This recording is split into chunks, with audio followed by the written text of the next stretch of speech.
that was not a dodge, Al. That's a fail. Well, I made that look harder than it needed to be. Oi, turn around. That's it. 2 in the face. 3 in the face. Hey. Oh, 1 shot. Oh, I've got an achievement. 2 for the price of 1. Flare gun. Oh yeah, I should shoot some flare gun shots. Don't. Why? Stop dropping useful equipment.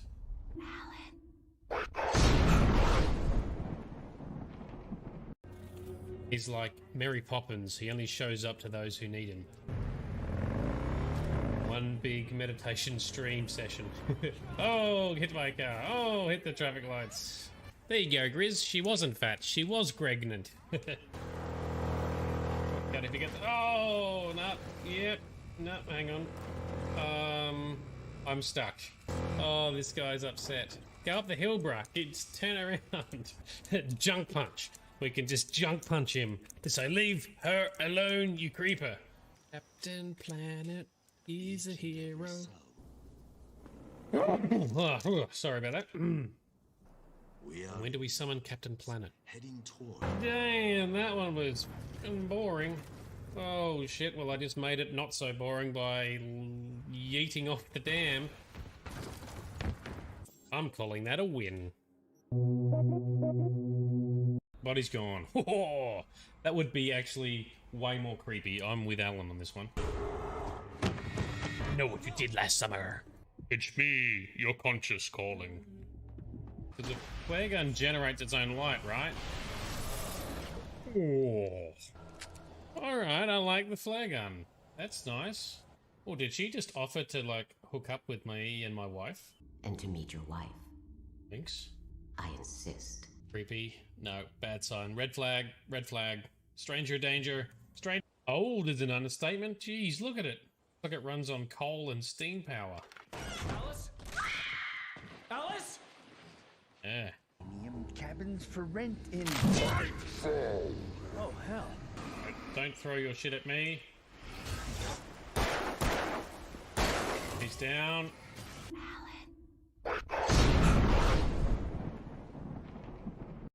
We are few now, and our warnings have been ignored for too long. What happens if I cannot defeat the demon? It will turn you into an abomination, and the Templars will be forced to slay you. Get him. Don't punch it. Use magic. That's better. Non-mages. The muggles. The muggles are so hollow. There's going to be some action, but also a lot of dialogue, but good dialogue too. He doesn't look comfortable. He's got spikes coming out of everywhere. That can't be comfortable for sleeping, like he keeps sleeping. And this spirit wolf. I'm gonna go back to myself. Oh shit, there's one here. Oh, there's heaps of them. It's 2 against 1. Do you really want to fight us both? Amusing. Combat with in the Fade is always a bit weird. It's not very epic.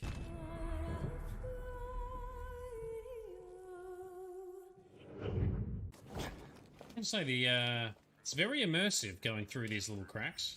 It's a stupid thing. Yeah, that's better.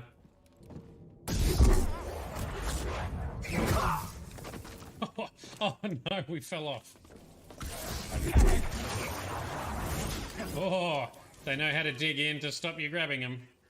Alright, I find that very tense. These fights are so tense. Oh, I bet that didn't tickle.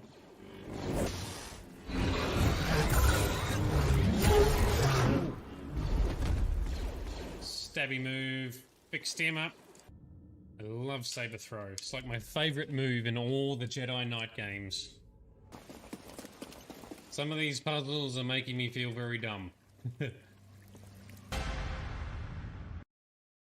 Who wants a belly rub? Oh, who's the good motorbike? Are you missing a penis? I'll pay you. Alright, here we go. Jump into this sweet beast. Whoa, stop! You stupid fucking car nearly ran over some kids. Do we follow him? Let's follow him to see what happens. Nice shorts, or not shorts. The audience says kill. We gotta kill.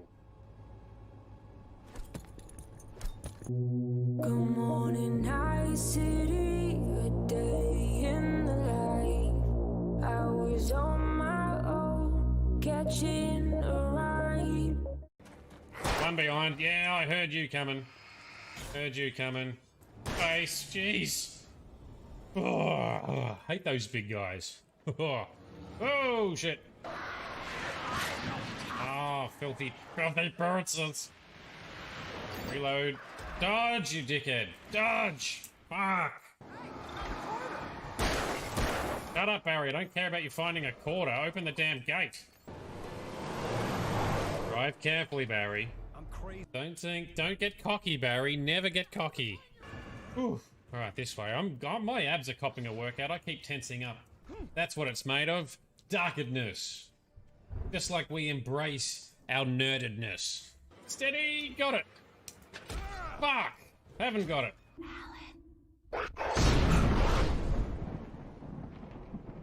What? You can handle this.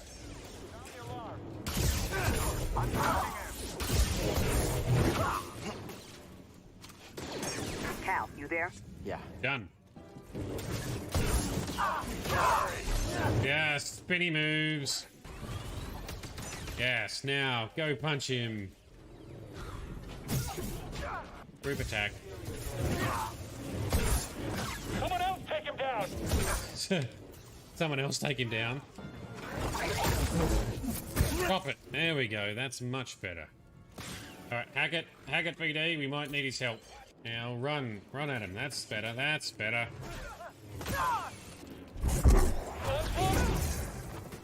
One down.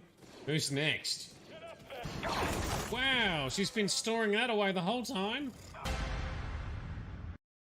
They could be Corpo's spies, or who the fuck knows what. Alright, so suddenly Johnny's bought into it.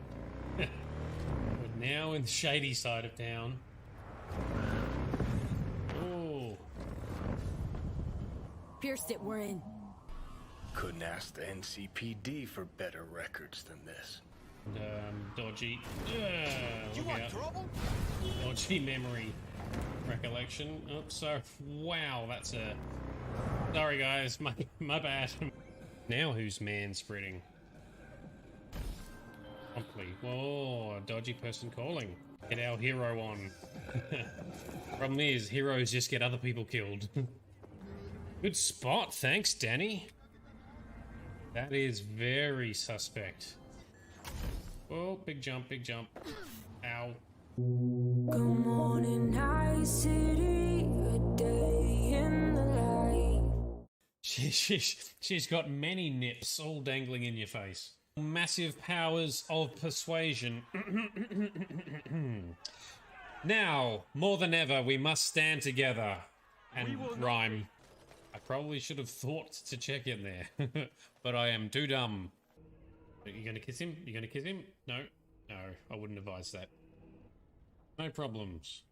We do look good in our matching armor. Oh, and he's off. Alright, Justice is wasting no time to serve justice. Alright, cool. And Justice, how are you faring after all of this? This world is nothing like I thought it would be.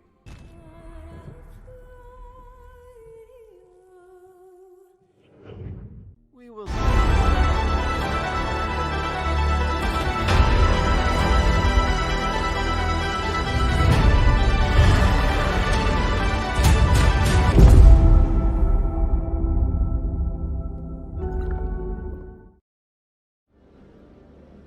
There we go. Good morning, good afternoon, and good evening to everyone. We are live for more Mass Effect action. How are we doing? It's so exciting to see you in chat. So exciting to see you all there raring to go. Hello, Davitt. Hello, Grizz. Sorry, Grizz. No Mass Effect Candy Crush yet. One day I'm going to surprise you and do Candy Crush or something awful like that. Thank you for the sound check, Bright. Thank you very much. Right, so we're here. We're in Mass Effect. We're going to crack on. In between streams, I have done some gear checks. Oh man, I thought I had put rules in to block spammers. That's disappointing. They do tricks to get around my rules. Alright, I'm going to have to put in better rules. Sorry for the chat spam, everyone. I'll work on that tomorrow.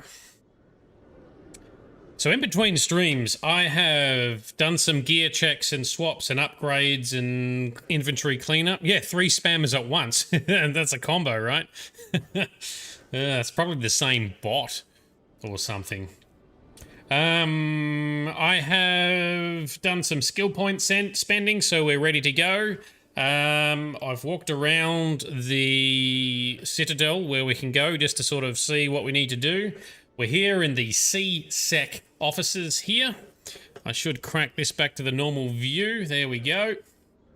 I have also installed a couple of mods to improve visuals. My favorite one being the FOV change, so the field of view, because this field of view is too tight and narrow and in the way. Check this out when I hit the F10 button. Boom! That's a much better view. We can definitely do better gameplay with this, so I'm very excited about that. I've also installed a shader lighting mod as well as done some NVIDIA driver tweaks. We also have proper smooth FPS rocking now. I had some issues with a weird bug, a weird NVIDIA driver bug if you're using windowed borderless mode and splitting across 2 screens or 1 screen and a capture device. What a clusterfuck. Anyway, fixed now. We got a way forward. And I've also got a couple of informational videos coming shortly to show how I installed some of the mods and got them configured as well. Do I think the remaster is good enough?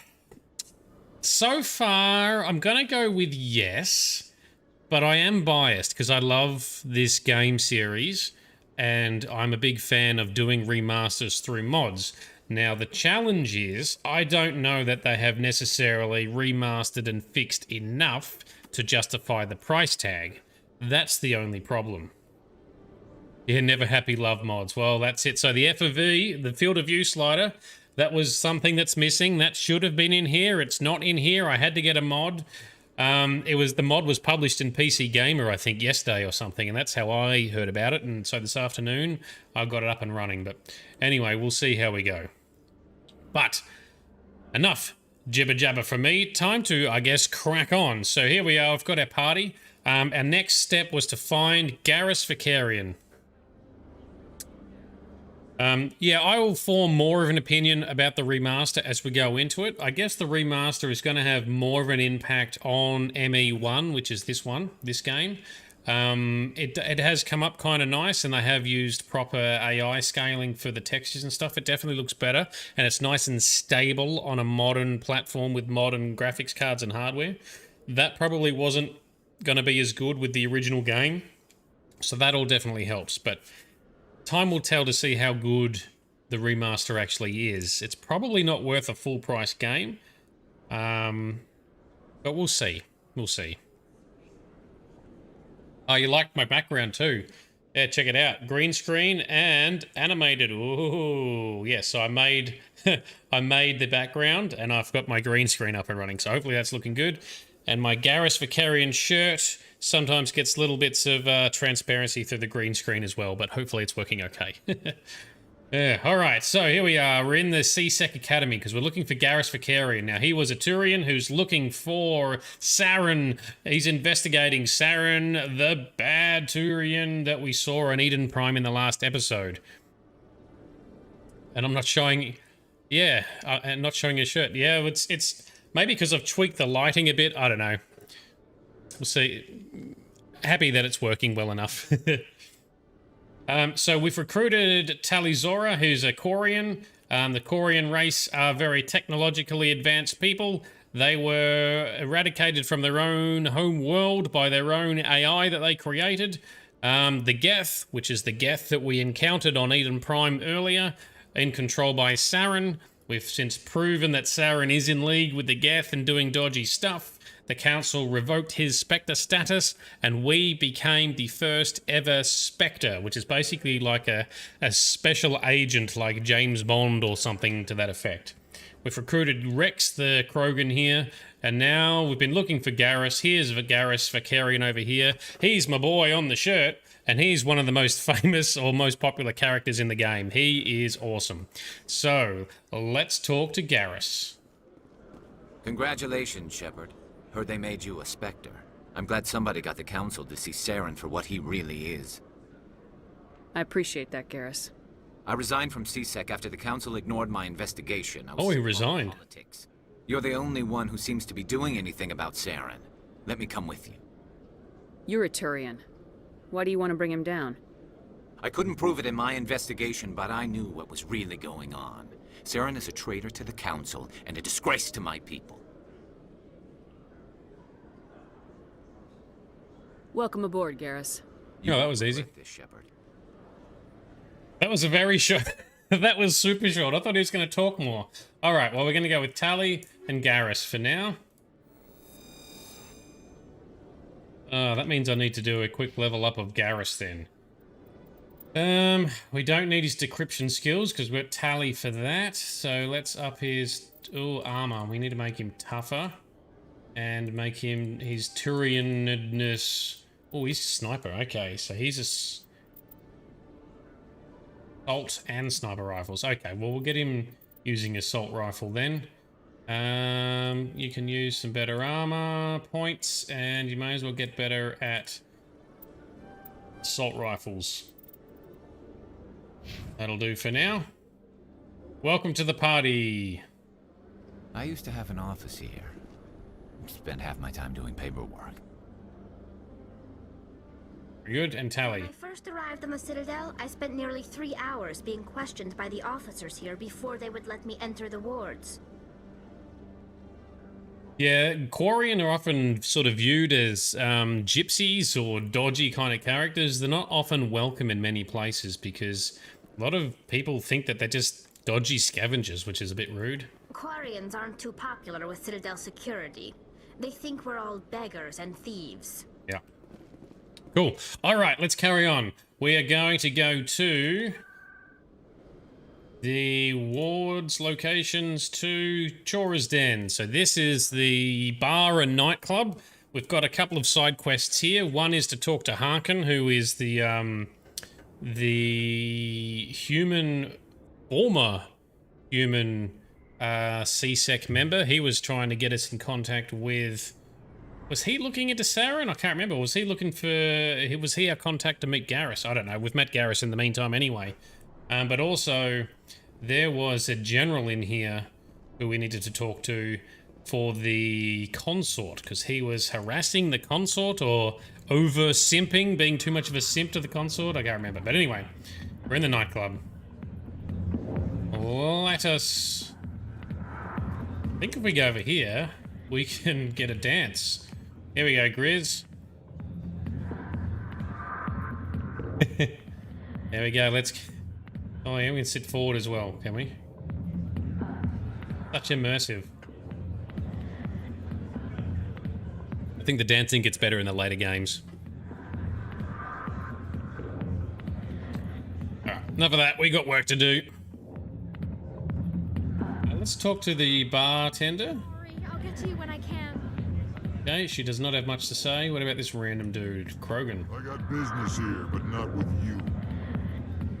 Alright. Human military, huh? Okay, General Septimus. Oh, and another random dude. Let's talk to this guy. Not now. I'm watching the show. Okay, General Septimus. This is the guy harassing or bugging or needs to be told to leave the consort alone. Commander. What do you want? What's bothering you, General? I've seen a lot of horrible things in my days, and there's only one woman in this damn galaxy that helps me forget it. This is pathetic. What could a woman do to put you in this state? Because she rejected me. Me! Septimus Oraka, General of the Turian Fleet. Is she really worth it? There must be other women. It's not just any woman I want. It's her, and her alone. Top tier. Kid, I appreciate what you're trying to do, but don't waste your time. Let's use our awesome Paragon charm powers. General, did you ever win a battle by moping in a bar? Ha, boy. That's what this feels like, all right. How did I let it come to this? So you think it's that easy? Just straighten up and act like a general? It damn well couldn't hurt. Huh. Maybe you're right, Commander. Shaira's worth the effort. Even if she won't have me back. This is no place for someone of your stature, General. All right. I'll go to her. After I've had a cold shower or two. Say, you're a bright kid. Would you be interested in earning a few extra credits? That's right. He wasn't harassing her. Who was giving her... He was saying bad things about her. That's right, because he was sooking and moping about. Alright, so I've told him to straighten up, get his shit together, and just go see her. Cool. And Grizz, totally agree. Seeing boobs makes everything better, right? Alright, what have you got to offer for us, General? What do you want me to do? There's an Elcor diplomat out there who believes Shaira gave up his secrets. Why would he think such a thing? Because I told him. Look, I just need you to convince him of the truth. What makes you think he'll believe me? You'll bring him proof. Take this data pad. It shows where I got my info. It will exonerate Shaira and convince the Elcor. Okay, that's the one we talked to in the emissaries, was it? Who am I taking it to? And where is he? Ambassadors? His name is Zoltan. He's an Elcor diplomat. He's over in the embassies complaining about Shaira. Well, here's to soldiers acting like soldiers. Yes, cheers. Thanks, Commander. You know, you might make a good general yourself one day. I'm sure we will. Alright, cool. So that's fixed him up. So we might as well run back and tidy off that quest, because we can actually do a bit of fast traveling, I think. I like to keep the quests together so I don't get lost and confused.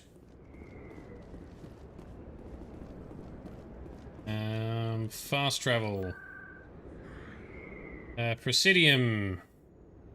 And it was the embassies. Let's go see the big sad Elcor who was annoyed. Whoop, where are we? Cool. This way. Can't sprint for very long. Come on, Shep. Whoop, wrong button. I have a feeling that's going to be a recurring theme where I hit the wrong button because of the controls. Don't make the most sense in this game. Through here, I think. Yes. Zoltan. Strange greeting, human. This is really not a good time. I know who revealed your secret. It was a Turian named Septimus. Unbelieving. I know this Septimus, and he could not learn my secrets. The only way he could learn them is from the Asari consort. Here, there should be proof enough for you. Confused. This is difficult to fathom. If the Turian could learn this on his own, dismayed, anyone can discover my secret.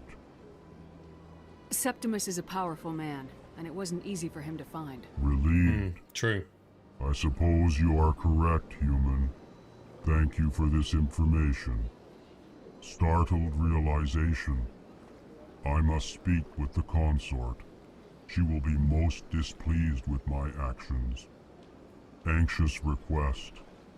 Please, human, if you will excuse me, I must go now. I'm sure she'll forgive you. It was Nana's mistake.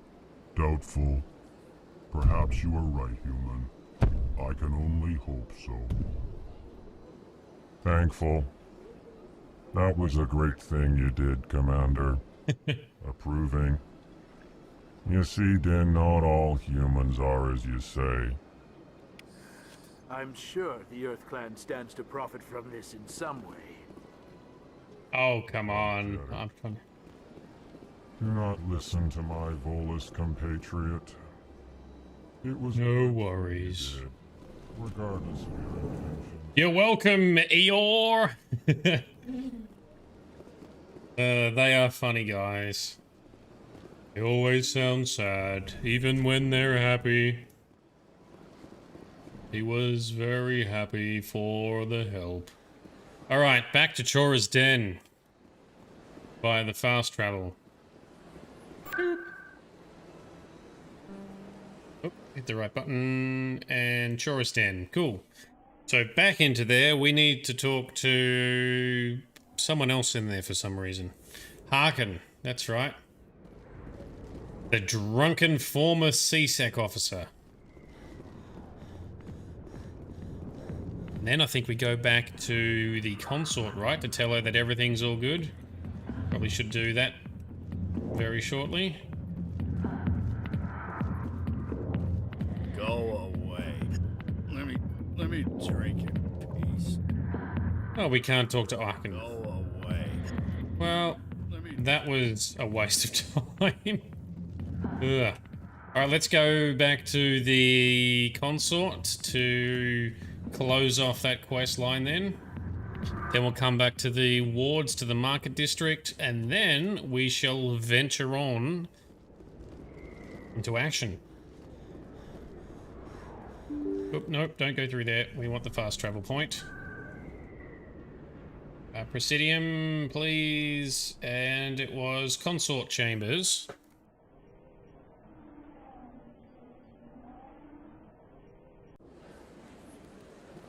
And through here, right? Septimus has sent word. Apparently, he sought the consort's forgiveness.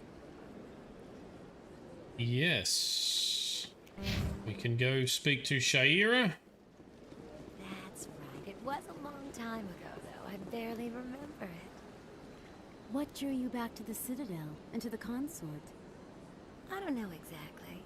It may sound strange, but I simply felt called. Called back to the consort. Fair enough. Felt the same calling. Got many attendants. The consort has many staff.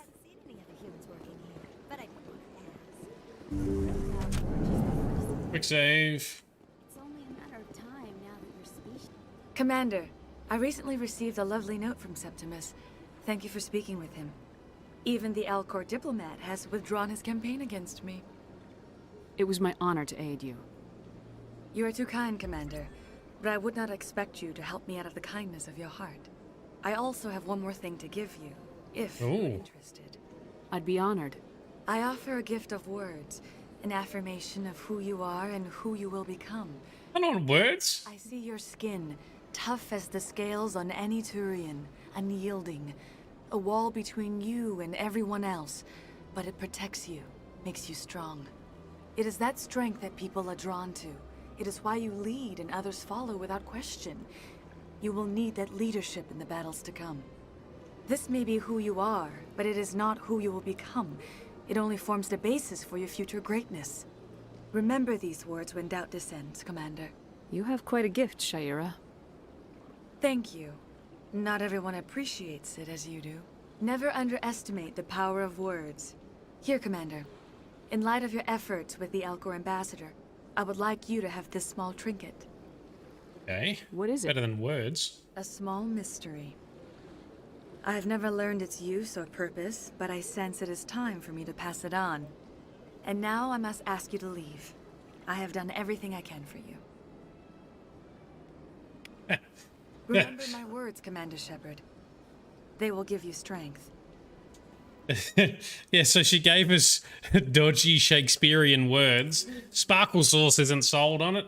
I'm not sold on it. I don't even know how to check what it is that she gave me. I have no idea. Was it just some metagel? No. No idea. No other weapons, no other mods. No. No idea what she gave me. Thanks for whatever the trinket was. I guess we'll find out about it later. Random trash object. Get the fuck out. Sparkle Sauce, you're on the money as always. Cool. Alright, well that was... At least we closed the quest. Did we level up? Did we get a level... Ooh, no, we did not. Have not leveled up yet. Okay. Well, that's fine. There's the fast travel point. I also need to remember to scan any keepers I come across for another random little side mission. Into the wards, please. Into the markets we want to go, actually. Check out the markets. Wham bam, get the fuck out. Didn't even get the wham bam. All I did was get the fuck out. Alright, so this is the little market section. I have come through and purchased a couple of little things, but nothing massive. But I haven't talked to these random people. Best place on this ward to buy upgrades. Not helpful, thank you. Now, who's this guy? Is that really? Wow, it's you. I think he's like a super fan. You're Commander Shepard, the hero of Eden Prime. I am so honored to meet you. Nice to meet you. And you are? My name is Conrad. Conrad Werner. They say you killed more than 100 Geth on Eden Prime. They say a lot of things. I was too busy killing them to count. Hey, I know you're probably busy, but do you have time for a quick autograph? Stop being famous. Here. Thanks. I really appreciate it. My wife is going to be so impressed. I'll let you get back to work. But next time you're on Earth, I'd love to buy you a drink. Thanks again. See ya, Conrad. Pretty sure he shows up again. From time to time. Citadel the fan. There you go. He seemed like a harmless fan. I reckon this is a bit like the epic fan quest in, what is it? Oblivion. Never trust a guy with a bad goatee. Well, it was pretty on point, right? Meanwhile, welcome, Elvin. Thanks for coming along. We've recruited Garrus, and now we're just sussing out some more locations in the Citadel before we crack on with some action very shortly. Because we need to maintain a good pace and mix of action and exploration. Alright, here we go into... what is this area? Commander Shepard? Excuse me, Commander Shepard! Hello? I'm Emily Wong. I'm a journalist investigating corruption on the Citadel. You recently took down a man named Fist, reportedly a member of some sort of organized crime ring. Did you find any evidence in his office? Is there anything you can share with me? Ah, yes. These OSDs might have the information you're looking for. You've got Fist's files? This could be even bigger than I'd hoped. Here, Commander, for your trouble. Now, if you'll excuse me, I should go see what's on these discs. So she's a reporter, and in the last episode we tracked down this guy called Fist because he had sold out Tali here. And basically then Rex killed him, but we took all the evidence from his office with his dodgy underworld dealings. He says he needs to mix it up really. He's like, oh shiz, I need to up on the murder rate. Yeah, correct. We will get a higher murder rate going shortly. Now we got a codex entry. Was it a good one? Combat hard suits use all modern infantry weapons from pistols to assault rifles use micro-scaled mass accelerator technology. Projectiles consist of tiny metal slugs suspended within a mass-reducing field, accelerated by magnetic force to speeds that inflict kinetic damage. The ammo magazine is a simple block of metal. The gun's internal computer calculates the mass needed to reach the target based on distance, gravity, and atmospheric pressure, then shears off an appropriate-sized slug from the block. A single block can supply thousands of rounds, making ammo a non-issue during any engagement. Top-line weapons also feature smart targeting that allows them to correct for weather and environment. Firing on a target in a howling gale feels the same as it does on a calm day at the practice range. Smart targeting does not mean a bullet will automatically find the mark every time the trigger is pulled. It only makes it easier for the marksman to aim. Yes, so that's why there's no reloading in Mass Effect 1. In Mass Effect 2 and 3, they changed it slightly so that there's heat clips. So you have to collect and eject heat clips to disperse the heat, rather than it just cooling down like it does in Mass Effect 1. Biotics is the ability of... A virtual intelligence is an advanced form of user interface software. I don't think we need to listen to all of that. Relays are feats of Prothean engineering. We've seen all of that. I've explained those already as well. Okay, let's go over here.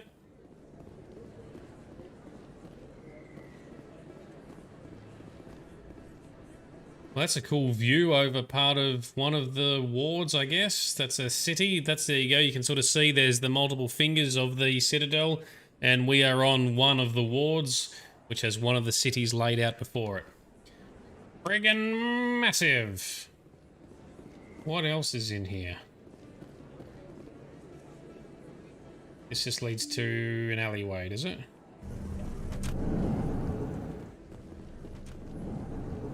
Nope, I don't think we want to go there.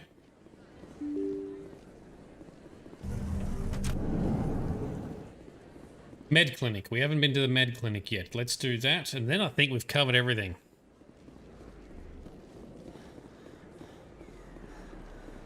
And there's a rapid transit right there. So we'll use that in a second. Chloe. Hello. Hello there, Commander. I'm Dr. Chloe Michel. Is there something I can do for you? You're a doctor. How did you end up here on the Citadel? My parents brought me here when I was young. My father was a medic with the Alliance. I chose to keep the medical tradition alive, but not the military. Fixing up wounded soldiers isn't my idea of fun. Let me take a look at what you have for sale. Of course. Oh, okay, so... First aid... What's this? More regen. Alright, well, we'll buy one of those, I guess. That's a, I see. That is an armor upgrade. We want to save our cash for now. Oh, well, that was not very fruitful unless there's anything else to steal or hack. No, there isn't. Okay, let's get out of here. Oh, hang on, what's this? Replenish Metagel. I think we're at full already, but anyway. Get money in this game by, like in most games, loot it, do missions, and sell stuff. Although it's probably a bit more subtle in this game, but we've currently got $2,400. So, main mission is to speak to the ambassador in the CSEC Academy. Cool, that's where we're going, back to CSEC. Kill everyone. Yep, I agree. That will give us more dollars for spending on more upgrades, for doing more killing. That's the circle, isn't it? That's the circle of life. Loot it, I mean steal, but also, you know, take from vanquished foes. Okay, so we want to go this way to the CSEC offices, I think. Yes. Let's go through here. Find this ambassador. Find what that means next and where we're flying to next. Okay, Jalid. Let me get this straight. Your business partner, Shorban, he's threatened you? Well, no, not exactly. But he wants to meet with me. I think he's going to kill me. And why do you think that? I can't really get into the details. But Shorban will kill me if I leave here unprotected. I can't help you. Not unless you give me something more to go on. I can't. I'm sorry. Then I've got other work to do. But But nothing. Don't bother me unless you're willing to give me details. But this guy's business partner's going to try and kill him, is he? Can we talk to him? Yes. Hey there. Oh, you're not CSEC, are you? Did you want something? What were you trying to explain to the officer before? My colleague is trying to kill me, and I thought we were friends. How do you know he wants you dead? He's changed. He won't talk to me at work anymore, and he started following me. Yesterday, he followed me all the way home, just waiting for a chance. I don't care what anyone thinks. He wants me gone. I know it. Is there something I can do? Talk to your friend, maybe? Would you? That's all I want. Someone to talk to him. Tell him to leave me alone. Okay, where is he? He thinks he can just push me around, but you'll show him, won't you? Just tell me where he is and I'll go find him. Oh, right. Well, he wanted to meet with me down in the wards near the markets. Right. He said he just wanted to talk, but I know better. His name's Shorban. He's a Solarian. You shouldn't have any trouble. He's just a scientist. Wasn't that the Solarian who asked us to scan the Keepers? Ah, yes. Keepers? Well, even more reason to go after him. That's against regulations. I better look into this right away. Find out what he's up to. Anything's possible with Shorban these days.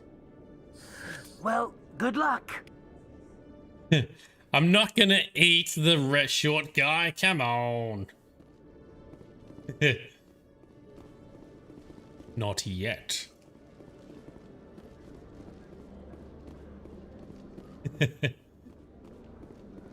Oh, hang on. Where did they say he was? His fears. Talk to Shorban in the markets. Okay, let's go to the market again. We were just there. Markets.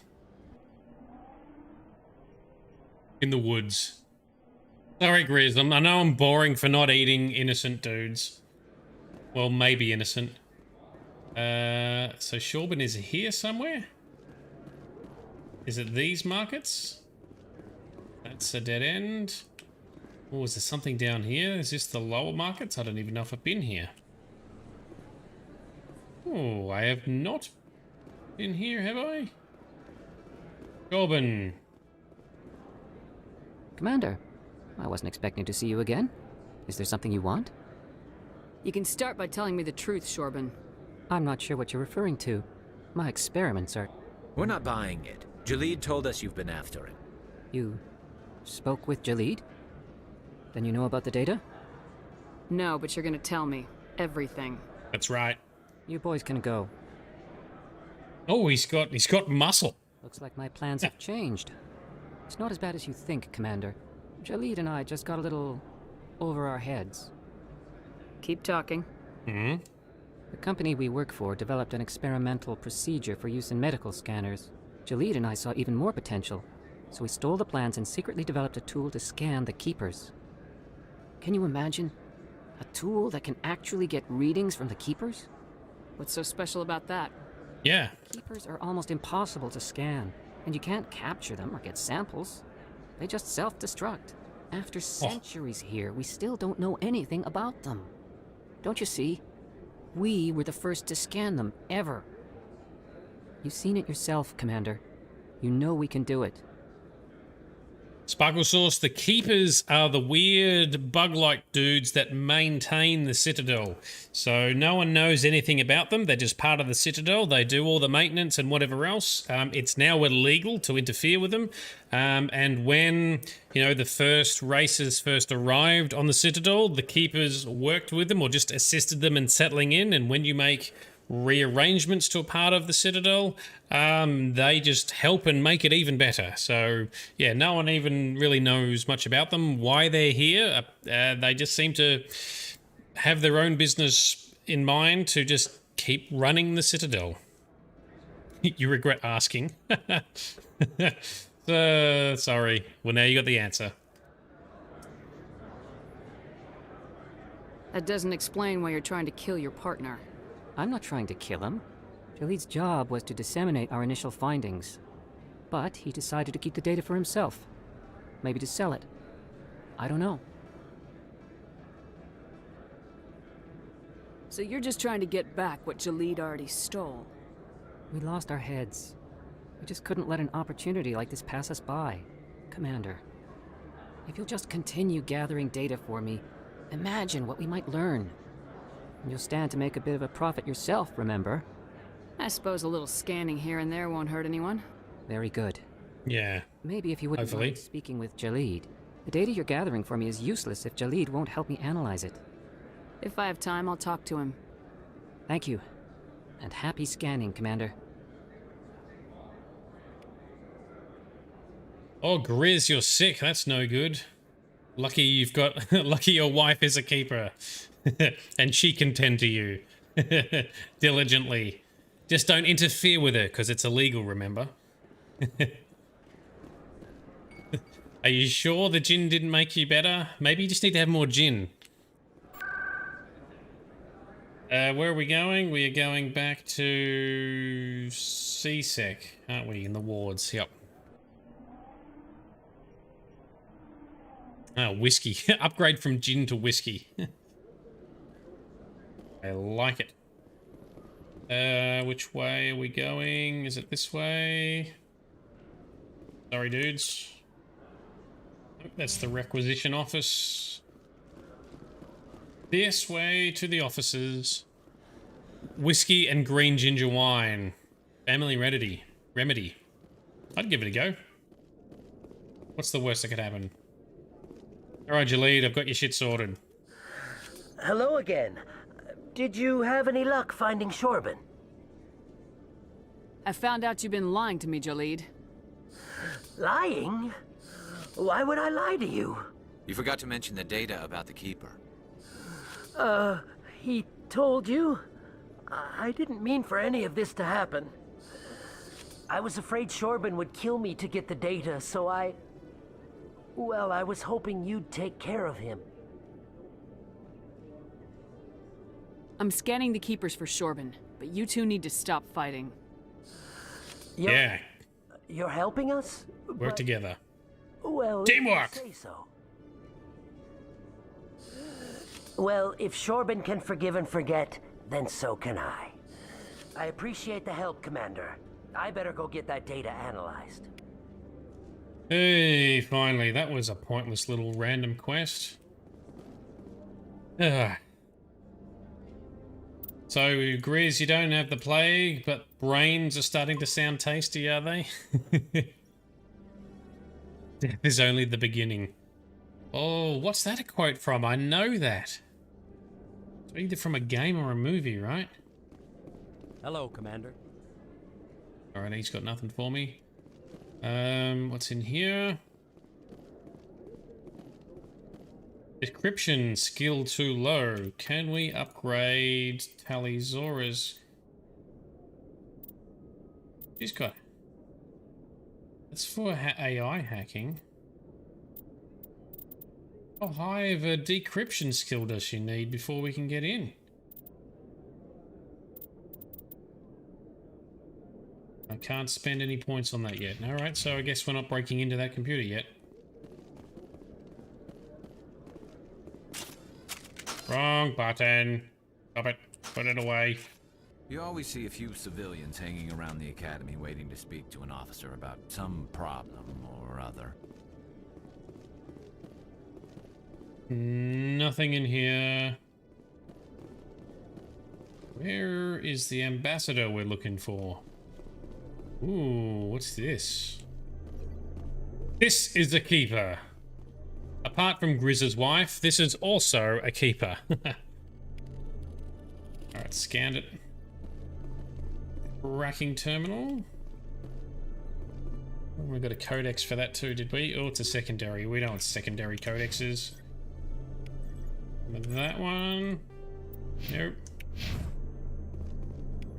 More codexes. Okay, don't care about any of that.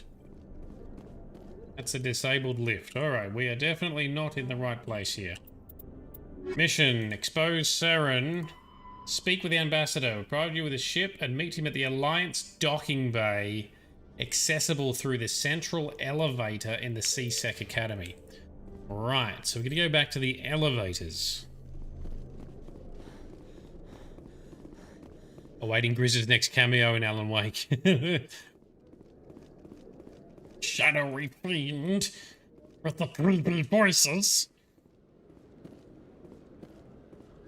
Alan Wake was fun, but the story I did find a little bit of a letdown. Right, this is the central elevator, right? This is where we're going?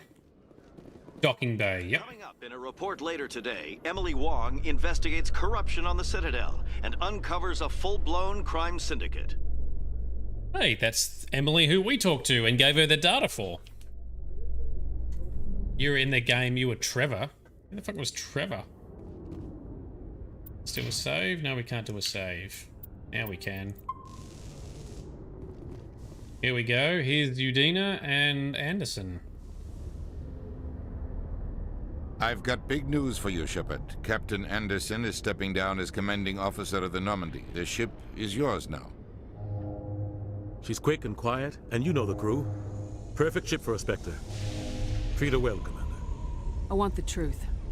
Why are you stepping down, sir? Yeah, what's going on? You needed your own ship. A Spectre can't answer to anyone but the Council. And it's time for me to step down. Come clean with me, Captain. You owe me that much. I was in your shoes 20 years ago, Shepard. They were considering me for the Spectres. What happened? I failed. I couldn't make the cut. It's not something I'm proud of. Ask me later and I'll tell you the whole story. For now, all you need to know is, I was sent on a mission with Saren, and he made sure the Council rejected me. I had my shot. It came and went. Now you have a chance to make up for my mistakes. What kind of leads do we have? Saren's gone. Don't even try to find him. But we know what he's after. The conduit. He's got his Geth scouring the Traverse looking for clues. We had reports of Geth in the Pharos system shortly before our colony there dropped out of contact, and there have been sightings around Noveria. Find out what Saren was after on Pharos and Noveria. Maybe you can figure out where the conduit is before he does. The Reapers are the real threat. I'm with the Council on this one, Shepard. I'm not sure they even exist. Oh, come on. But if they do exist, the conduit's the key to bringing them back. Stop Saren from getting the conduit, and we stop the Reapers from returning. Anything else? We have one more lead. Matriarch Benezia, the other voice in that recording. She has a daughter, a scientist who specializes in the Protheans. We don't know if she's involved, but it might be a good idea to try and find her. See what she knows. Her name's Liara, Dr. Liara Tassoni. We have reports she was exploring an archaeological dig on one of the uncharted worlds in the Artemis Tau cluster. Artemis Tau. Sounds like we should head for the Artemis Tau cluster. It's your decision, Commander. You're a Spectre now. You don't answer to us. But your actions still reflect on humanity as a whole. You make a mess and I get stuck cleaning it up. I'll try not to make things any harder on you, Ambassador. Glad to hear it, Commander. Remember, you were a human long before you were a Very diplomatic. I have a meeting to get to. Captain Anderson can answer any questions you might have. Groovy.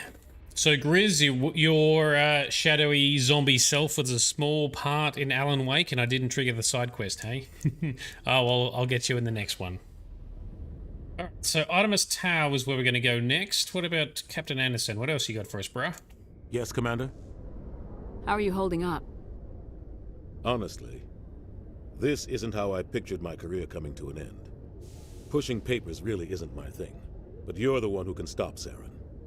I believe in you, Shepard. If that means I have to step aside, so be it. Tell me what happened with you and Saren 20 years ago. It's close to 20 years ago now. Ambassador Goyle was our representative here on the Citadel. Like Udina, she wanted to get a human into the Spectres. She chose me.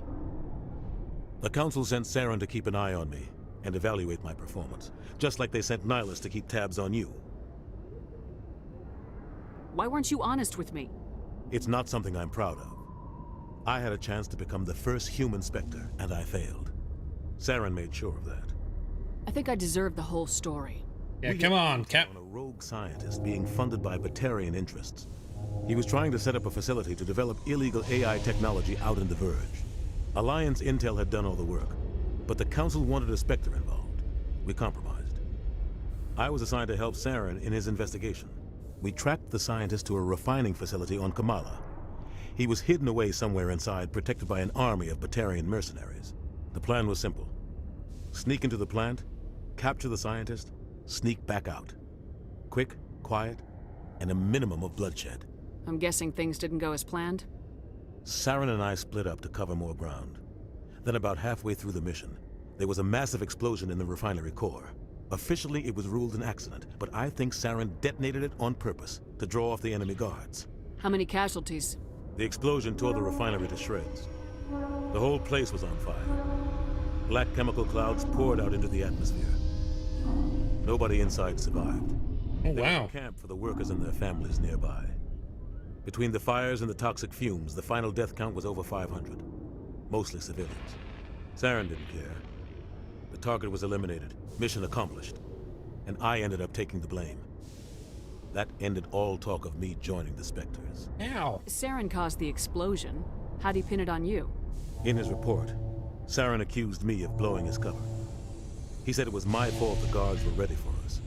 He claimed that's why it turned into a massacre. Saren's report was all the proof the Council needed to kill my chances of becoming a Spectre. Why'd you let him get away with it? Who do you think the Council was going to listen to? Me? Or their best agent? I had a bad feeling about him right from the start. Dodgy. I should have been more careful. Maybe I could have stopped things before they got out of hand. Don't blame yourself, Captain. I don't. I blame Saren. I think he wanted things to go bad. He was looking for an excuse to blow that refinery. Maybe he just likes the violence. Maybe he was just trying to make me look bad to keep humans out of the Spectres. If so, he pulled it off. The only thing I care about is stopping Saren. You're right, Commander. It's no good living in the past. I want to know the truth about you and Saren. I want to know about the mission you were on together all those years ago. We had intel on a rogue scientist being funded by Batarian. So we just talked about this conversation's backwards. Set up a facility to develop illegal AI technology out in the Verge. Alliance, we tracked. The plan was simple. Sneak into the plant. You're right, Commander. It's all right. What else can we ask about? All right. So, Sparkle Sauce, he looks like Captain Cadbury. Well, he has got some chocolatey smoothness to him. All right. Artemis Tau. That's where we're going next. Tell me, what can you tell us about that? What do you know about the Artemis Tau cluster? Not much. I've never been there myself. A handful of systems with a few small, uncharted worlds, but no real colonies. Might not be easy finding Dr. Tassoni out there. My advice is to look for the world with the Prothean ruins. Okay.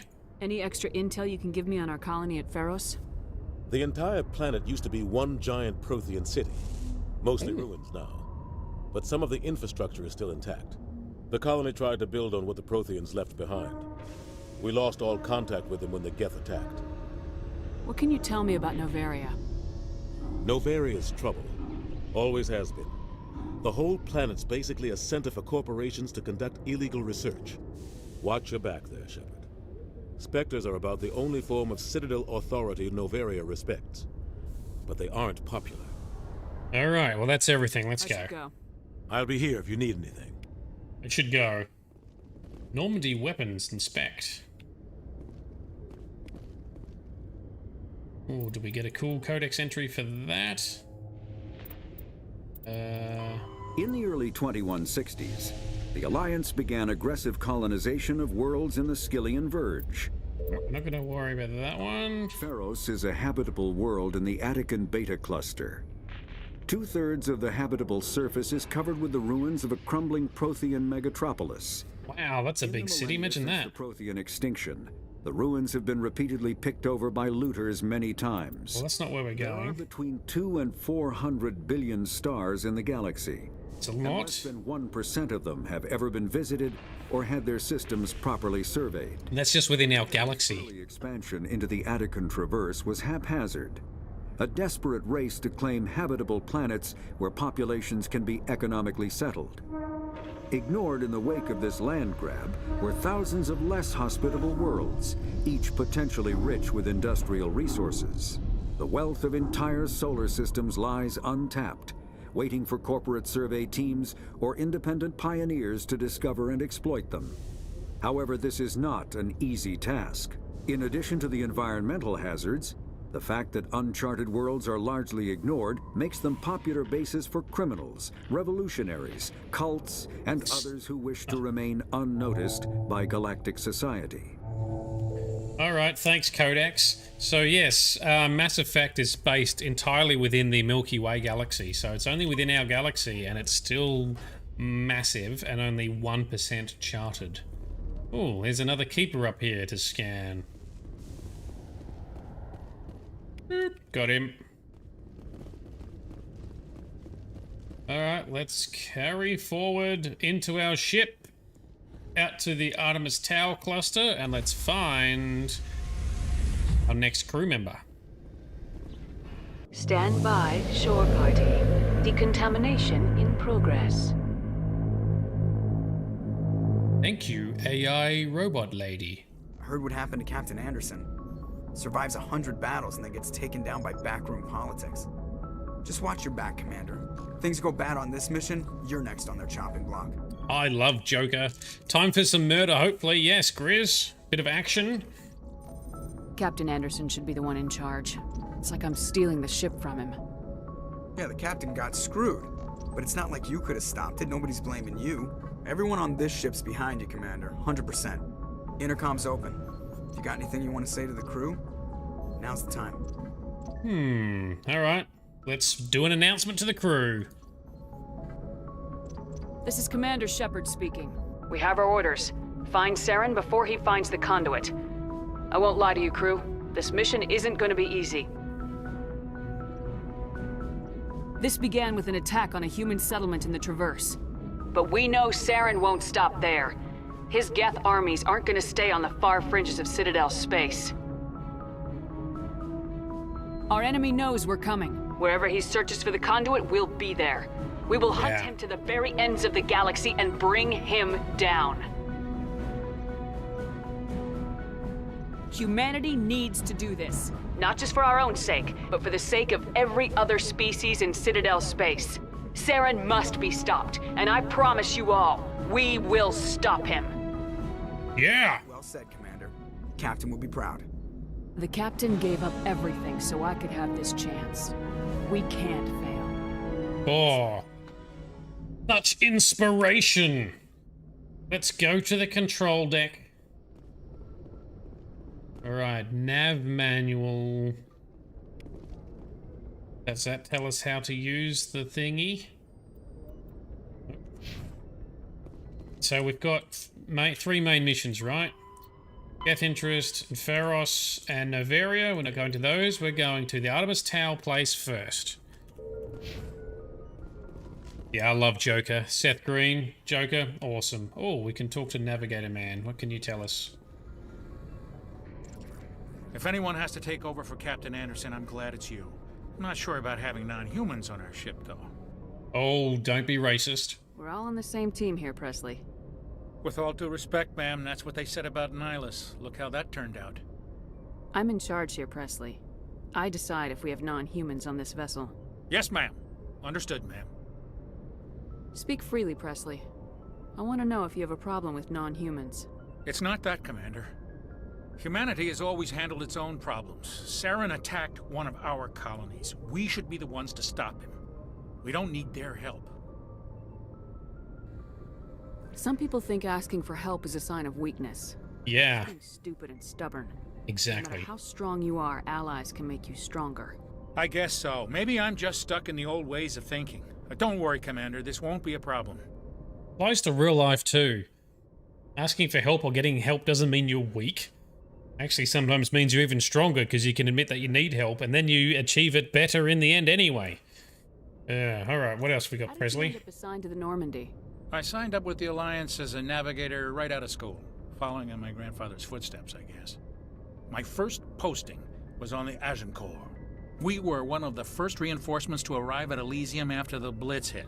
Those raiders were no match for an Alliance frigate. Of course, the only reason the colony was still standing was because of you, Commander. I can't believe you held out as long as you did. How'd you end up on the Normandy? I got my officer's commission after Elysium. Must have made an impression on the right people. Captain asked for me when he was picking his crew. Carry on, Presley. Yes, ma'am. Alright, cool. Let's carry forward. We've probably done enough talking to everyone for now, so other conversations can wait. Let's go to the map. Here we go. Navigate. Okay, that's the Citadel. Let's zoom out from the Citadel. Ooh, this feels a bit clunky.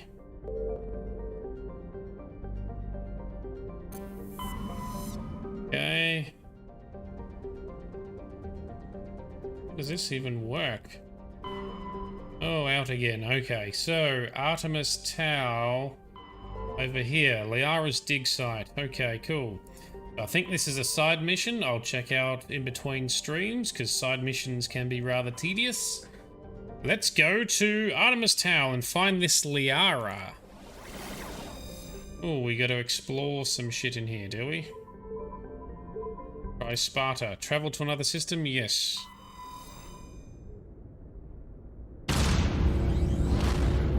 Alright, here we go. Leaving the Citadel, time to fly.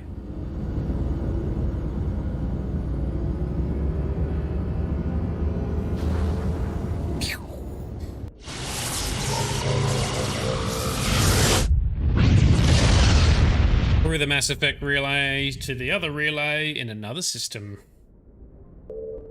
Right, so we are in the Sparta system. How does this work now? Cool, so we can just examine some planets. Right, one of these I'm guessing we can land on? Commander, I'm picking up a signal from the planet's surface. It looks like an automated distress beacon. Okay, it's a terrestrial planet with an atmosphere of carbon dioxide and nitrogen.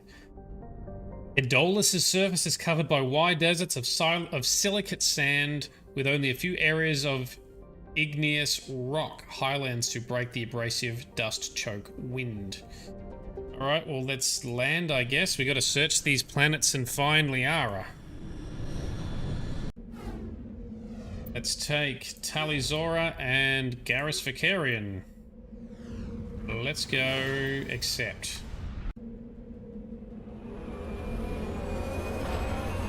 And yeeted the Mako out the back. Alright, time to drive the Mako. I'm keen to see how this goes, because this was quite a pain in the ass in the original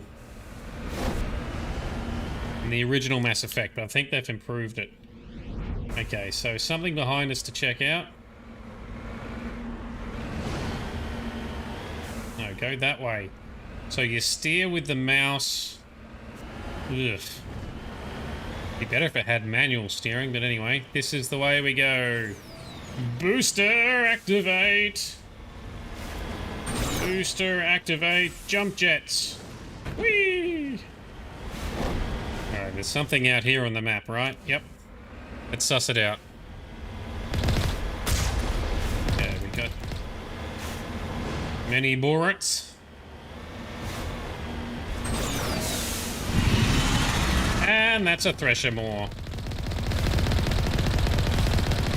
Ah, don't get hit by it.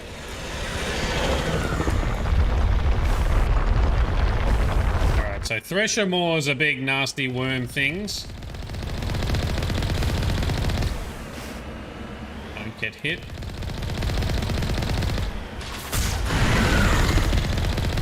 Ah, we got hit. Alright, so we can repair the Mako with Omnigel. Let's do that. Are we repairing? We are repairing. Probably shouldn't have sat here during the repairing process because we'll get shot at again.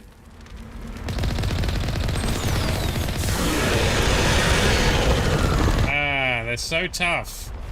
Oh, shit. Boost away. We need to get some cover so we can repair.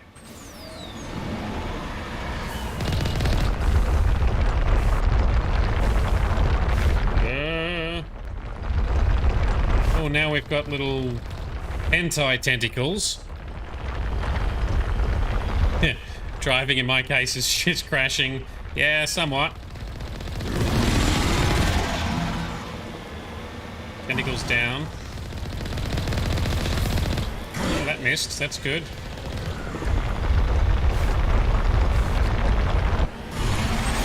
We need to get some more cover. Let's boost over here. Get away, you filthy beast! This is all about the tentacles. Alright, come back. Where is he? Repair. Need to create some more Omnigel at some stage by deconstructing some items.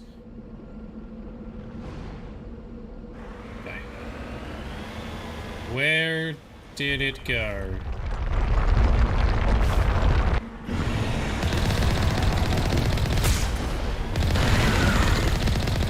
Yeah, oh, we got hit. That was a good hit. Damn it.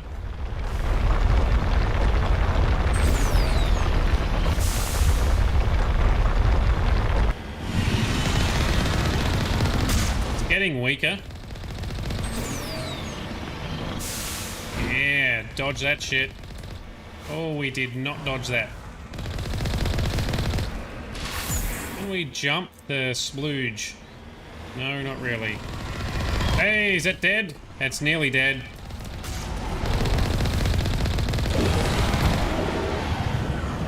It's nearly dead, right? Hey, we got it. Killed it. Level up in the meantime. Hoorah. Yay for us. Alright, so... we get out. Nope, that's not the button. One of these buttons... One of these buttons enables us to get out. Where's the vehicle? Fire cannon, toggle aim, repair, jump jets. Exit is Q. That's alright. Alright, let's examine what's going on here. Alliance soldiers. Looks like they were lured here by the distress beacon. Ooh, so there was a distress beacon and then the Thresher Maw took them out? Under Admiral Kahuku's command. He'd want to know what happened here. Alright, so that's given us a side mission to talk to Admiral Kahuku. I'll do that at some stage. We will take these upgrade items. Anything else to examine? No. Just the medical canister. Alright, well, that didn't help us as much as we like. Shit's on fire. Yeah, it is on fire, isn't it? Wrong button, wrong button. Stop pushing the wrong button. Get in the Mako, and let's repair it. Repairing. We can drive whilst it repairs, can't we? So, out this way to the next place. Well, it does get cold in space, so you always want some warmth, right? Yeah, this way. Oh, yeah. I don't have any more Omnigel. Unless I break down some shit.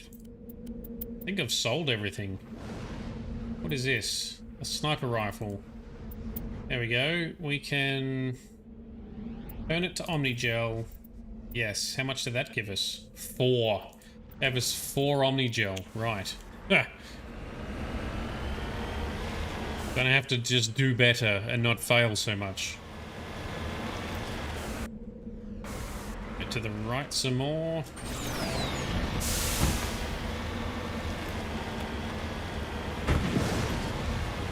Aimlessly driving around the planets is one of the reasons people got sick of using the Mako and doing side missions in the original Mass Effect too.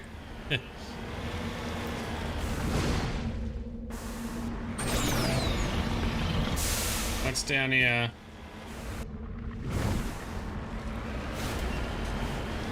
Don't see any point of interest here. Was it up on the ridge? And we jump down. Oh. Mummified Solarian. On my way. Going on over here. Recover artifact. Oh, we gotta do some decryption. Ah, stop spinning! This makes it bloody difficult. There we go, stop spinning. Ooh. ID tag, you found Captain Milan's identification tag. Alright, cool. Good job, team. I guess that's another side mission to hand in at some point. Ugh. So, over to these other ruins to see if that takes us to the right place. Man, this could get tedious. We just want to find Liara! Our love interest, Liara.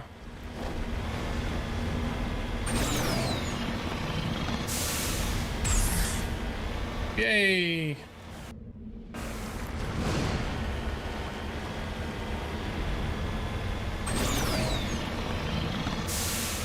What do we got here? Nothing yet. Is it up the hill? Is that where we're going? Something to our left. Oh, what's that? Crashed probe. Oh, and our electronic skill is too low. Seriously? Elizora. Oh, we need better electronic skills. Well, guess you're learning some electronics, miss.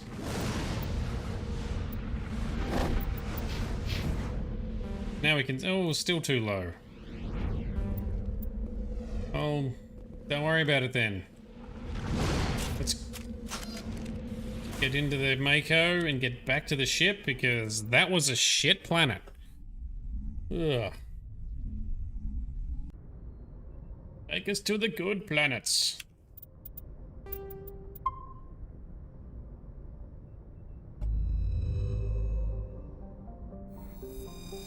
Alright, so we're not going to that place. Onto Malunka. Survey.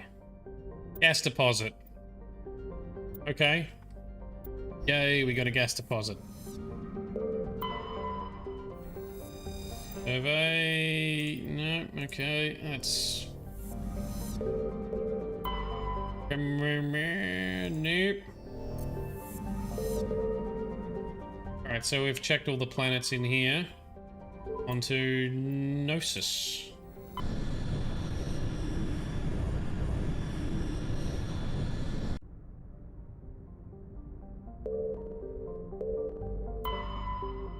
Check this one, survey, alright.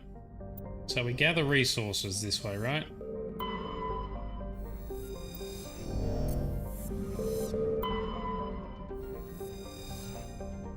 Distant but rich industrial world claimed by the Human Alliance system. Human Systems Alliance. As plentiful heavy metals have fueled... Let's land. I guess. I mean, we just gotta keep looking around till we find Liara, right? Let's go. Drop the Mako. Find... Sorry.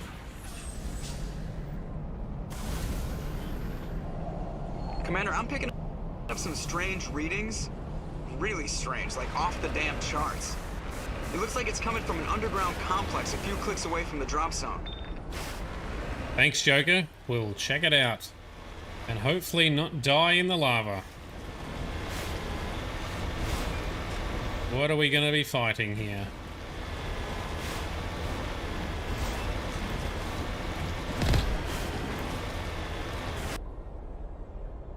Oh wow, hell of a level to drive through.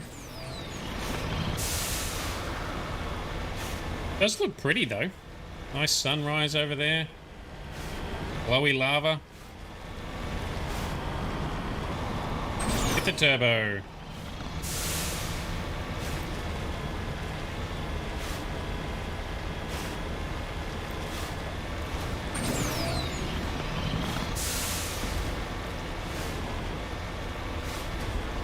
Still going the right way, yep. Guessing there's going to be a Thresher Maw or something to fight at some stage.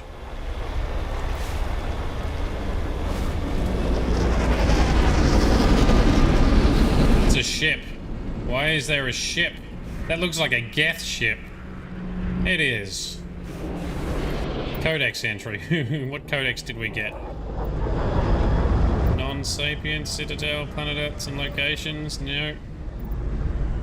After the Geth secure a location, they round... Pressure Maws. Pressure Maws are subterranean... That's what we fought before. We don't need to explore that.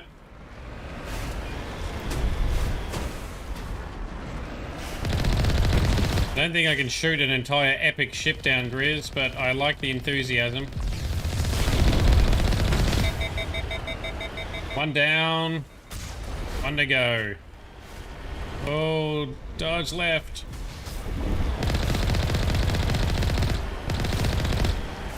There we go, he's down. Cool. Another Geth down. Another one bites the dust. In the original Mass Effect 1, if you got out of the Mako vehicle and finished them off with your handguns or whatever, you got a lot more experience. So everyone would always try and shoot stuff to make it almost dead, then get out and shoot it on foot for maximum experience points. But they've corrected that in the Legendary Edition, so you don't need to do that anymore. Oh shit, they are very...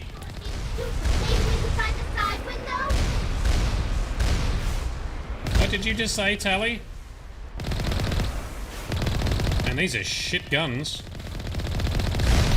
We can take them out pretty easy. It's good, we're not going to complain. It's just, well... That one's dead.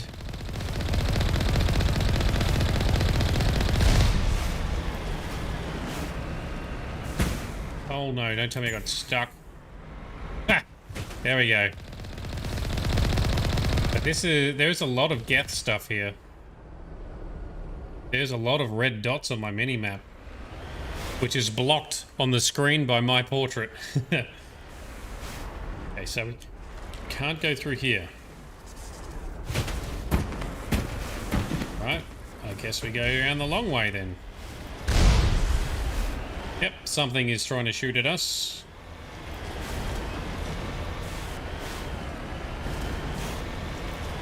Yeah, you can't control the steering in this. You can only control backwards and forwards and where you're looking. And the vehicle tries to steer itself to wherever you're looking. Which is really clunky, I reckon.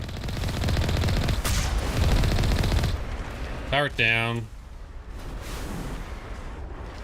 Whole bunch of red dots over here somewhere. Yep, there they are.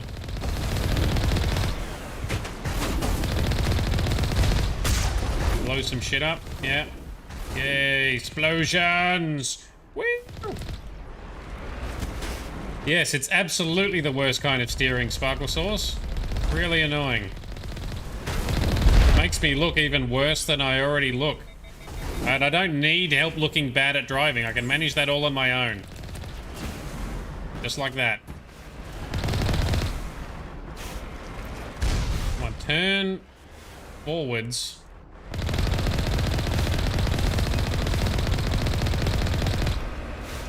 How many more have we got? 4 more. 4 more whilst we look really bad.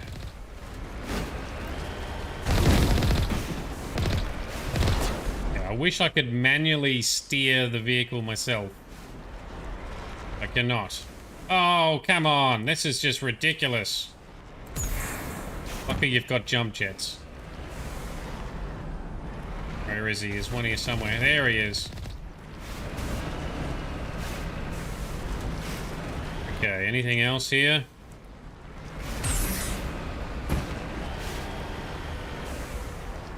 Something behind somewhere. There's a red spot over that way. Don't see it. In there? Can we go in there? Oh, we can go in there. Alright, well...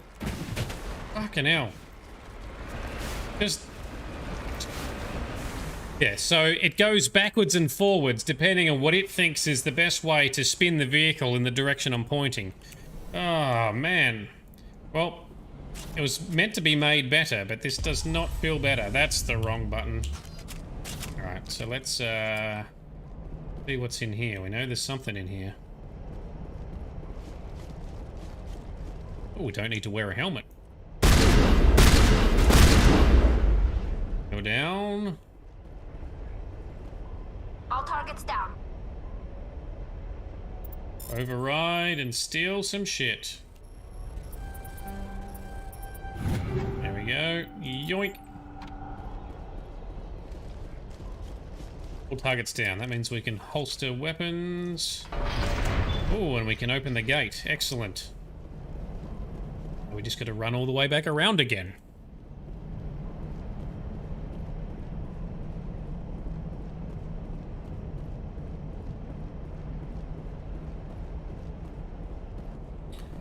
We should check out those other buildings then. drive this way. Jump out.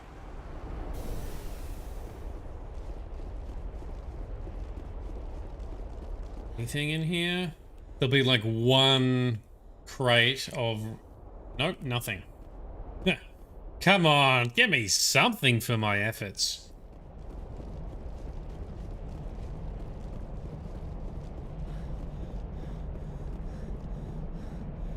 We'll check this one. Hey, weapon. Whoa, shit.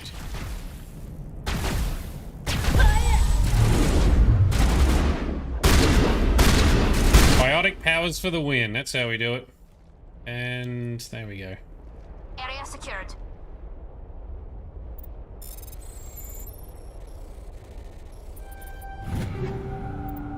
All of those sorted out later. What's this gonna... Ooh, open another gate. Excellent. Don't know which way we need to go, but we'll just carry forward. Oh, Elvin, yes, you can take cover in the game, yes. It's a little bit clunky in Mass Effect 1. In Mass Effect 2 and 3, it's a lot more smooth, but the short answer is yes, you can. Alright, so this is the way forward, I think. Oh, I want to check out what was through this other gate over here that we opened. Or is it just going to be a shortcut of some kind? It's just a shortcut, okay. That was not worth going back to. Oh, you like my outfit? Thanks, man.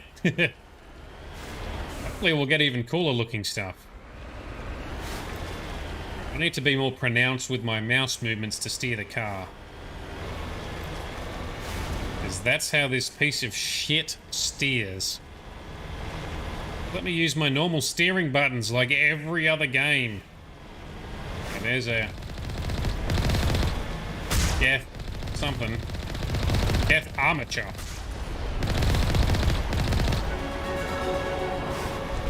Oh, and a level up. Awesome.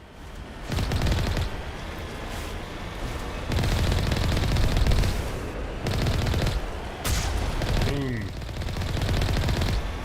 Alright, he's down. Don't fall in the lava.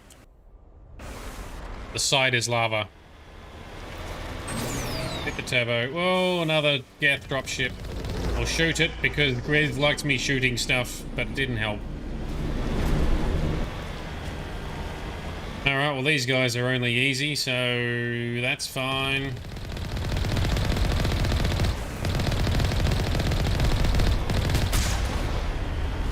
Other one bites the dust. Oh, I missed with that shot. I think there's a turret behind us. Yep. Oh, there's something. Oh, it's just a... It's a dude on the ground. Get out of here. Oh, that's a few rockets, though.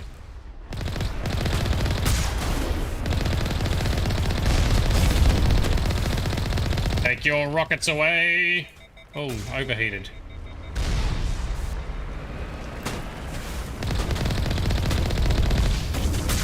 Gotta make sure I don't keep shooting too much because the weapons overheat.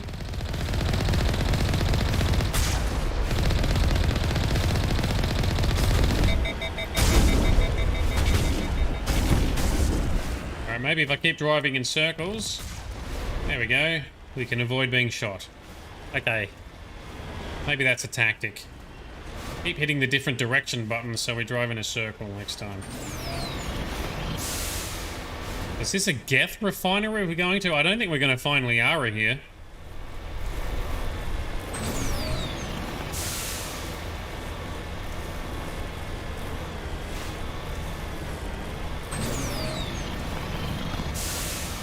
Alright, what do we got? More Geth soldiers. They are down.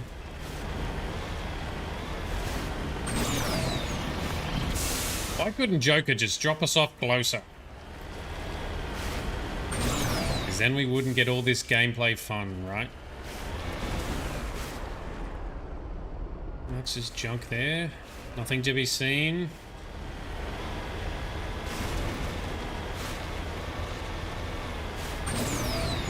Alright, is this the facility we're gonna break into?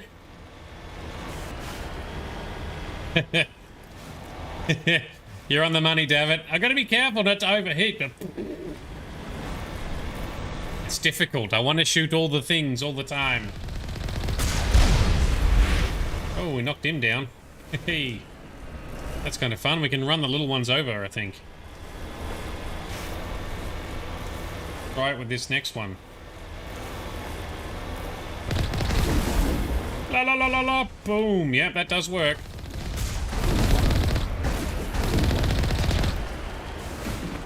Oh, and knock down these little stops. Little barricade. Come on, which way? Turn that way.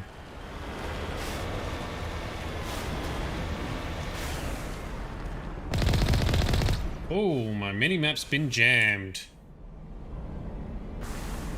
So does this mean we have to go on foot? Or can I jump jet it? Can we jump jet? Nope. It will not let us jump jet over that. Fine. Let's go, team. Investigate on foot. What do we want to get? Whoa.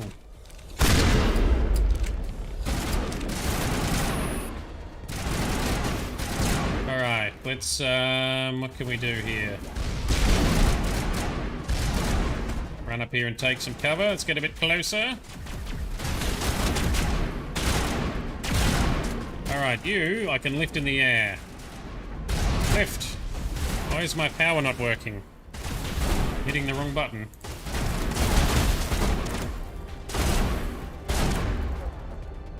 Lift. Hey. Oh, that was a rocket shoot to the face.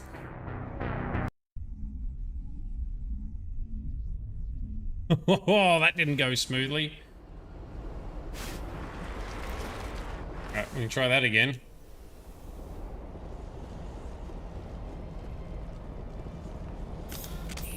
Okay, weapon out. Where they be at? Lift him up. Shoot him. That one's dead.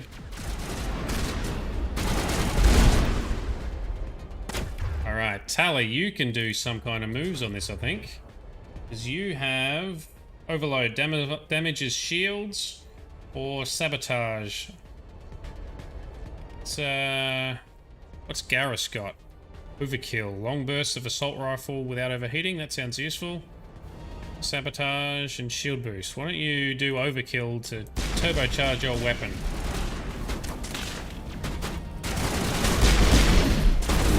Meanwhile, we can push that guy down.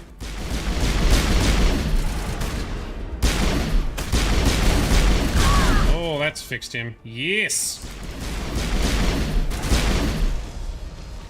Nice. Much smoother. Okay. Keep feeling like I need to reload. I'm still not used to the non-needing to reload. You know there's going to be more up here, right? Yep. There be the bullets.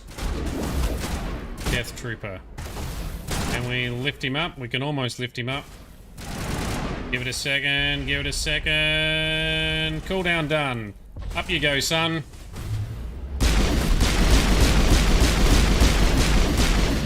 Sorted.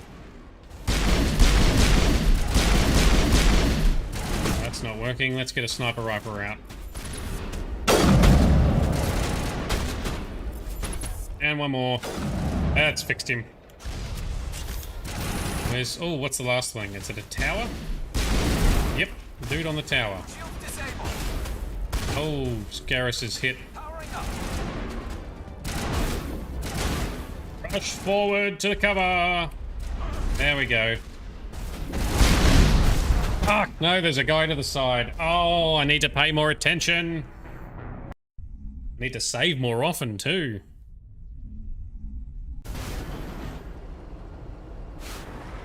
Oh dear. Cool, alright. At least we're getting the hang of it. Davit loves watching me struggle, right? I'll try and make it less embarrassing.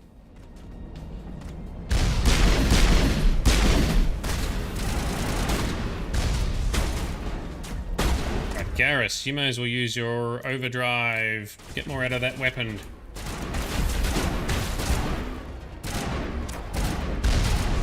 Okay. Those red dudes are rocket shooters.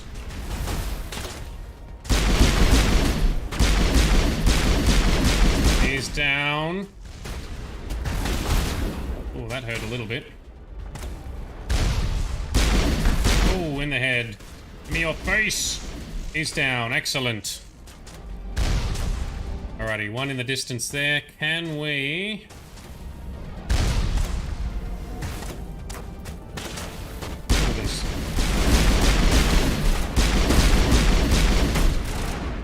Whop him. That makes him weaker. Oh, you nearly hit us with a rocket, though. Sneaky bastard. Oh, I can't save. Oh, there we go. Quick save. Cool. Next section. Let's get this done smoother.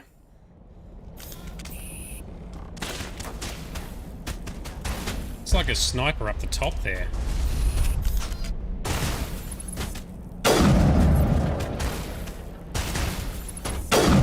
Alright, fix that sniper.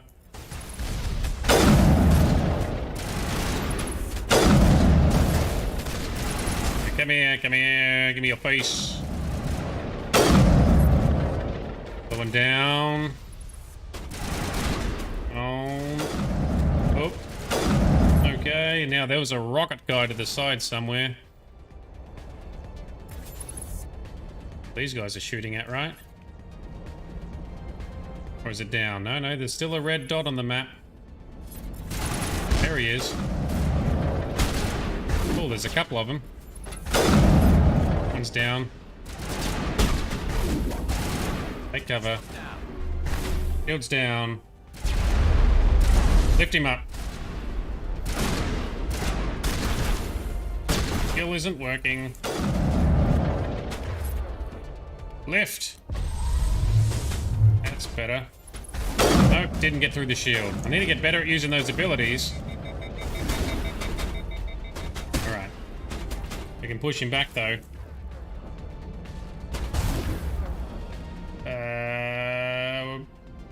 Bro.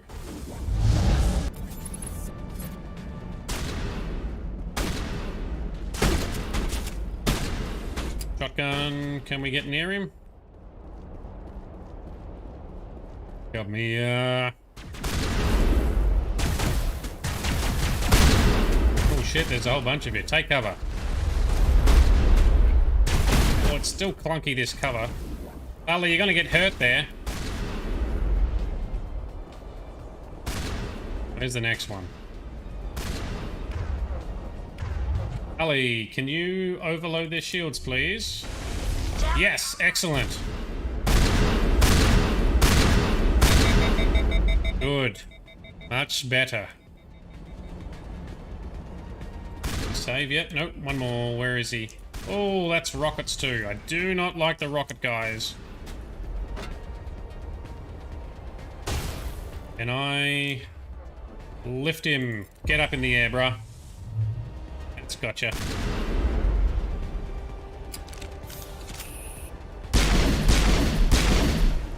Oh, and he died from the fall. Alright, excellent. We'll take that. Ooh, can we save? Yes, we can. So the trick to playing Mass Effect, and especially on hard modes, or a hardcore mode like this is to make sure you use your abilities effectively. Which I'm still not quite doing that well yet.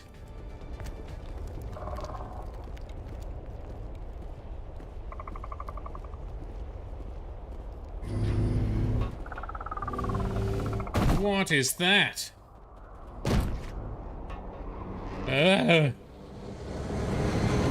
Creepy gecko.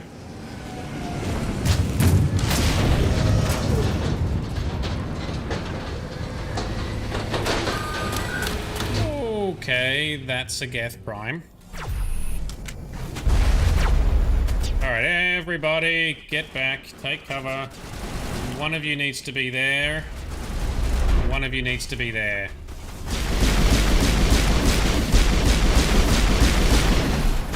Alright, be careful, people. Terrace has lost shields. Jeez. Alright, he's down. Alright, what do we got next? Careful, easy does it. Let's, can I lift that guy? Get up in the air, that's it. He's down. Is it down? Yes. Alright, Tali, you are in trouble, and Garrus is dead. Alright.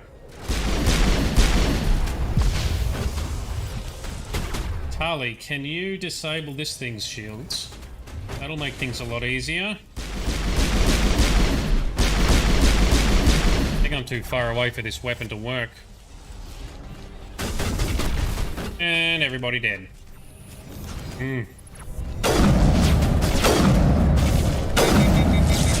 Oh, and this guy overheats weapons. That's a bit rude. Oh, he's a quick bugger. Come here. Stick your face out. Get Stalker. Jeez. They overheat my weapons for so long.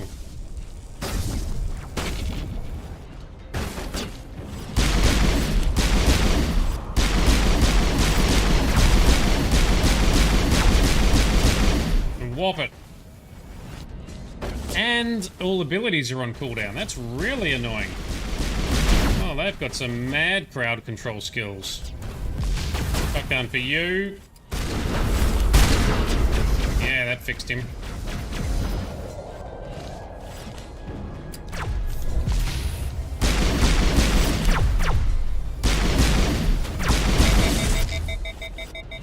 That's a really disruptive move they do. I can't use any abilities.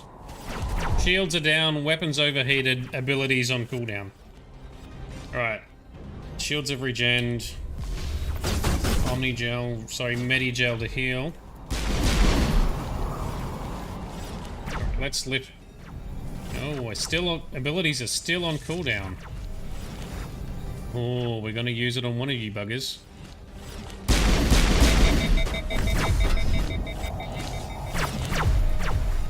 Are we ready for ability? Hang on, come here. Lifting you. And now you can get yoinked. Excellent, they're both down. Ooh, alright, party is back up. Let's heal them up. Oh, Tally dropped already. Over here. Take cover. Garrus, I don't... Garrus, you should be there. Take cover there.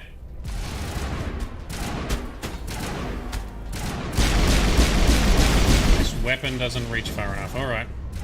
And Garrus is down again. That didn't take long.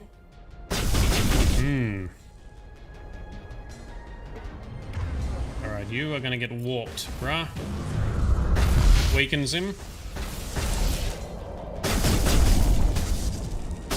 Rifle time.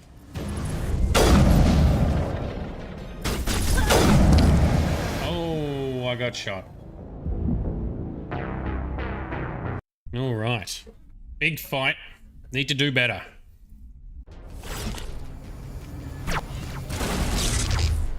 Tally, get in cover, you dickhead. All right. I'm gonna jump back. Garrus, take cover there. Need to make better teamworks. Heal up, everyone. Alright, to get Stalker, I'm gonna lift one of those guys up once I can see him. Where is he? The shock trooper here. Alright, let's lift this guy.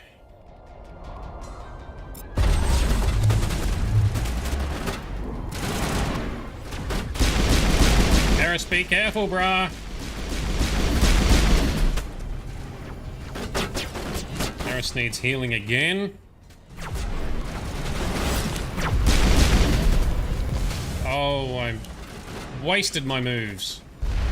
Garrus, you need to overdrive your weapon. And I will warp this thing to weaken it.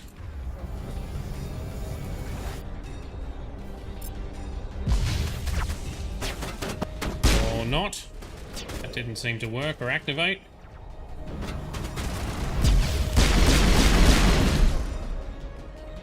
Warp it. That's it. Weakened. Weakened but not dead. Now it's dead. That's better. Ellie needs some healing. Moving up to center position, dude. Stay where you are. Oh, these things are quick. I do not like fighting those. We got any abilities we can use on it?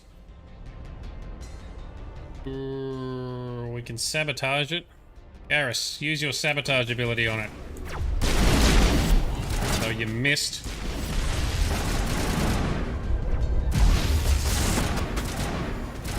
Alright, that one's down too. That's much better. Alright, Tally, can you overload that thing, please? And... can you also sabotage it? Excellent. Now we'll shoot at it.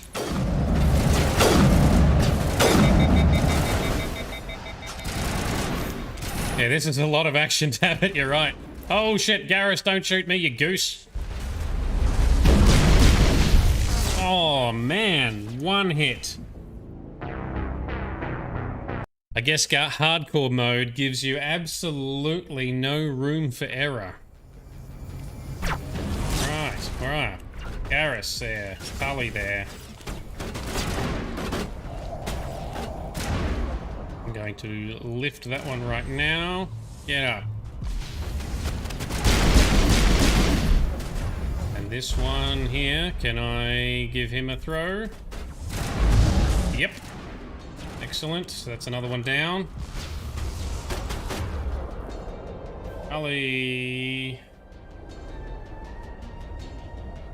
Be careful. Both of you be careful. Both of you need a heal.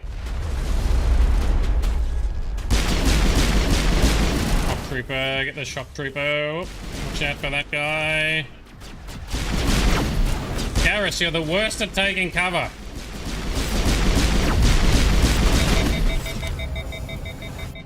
This thing here, what are we going to do? Garrus, overkill your weapon, please.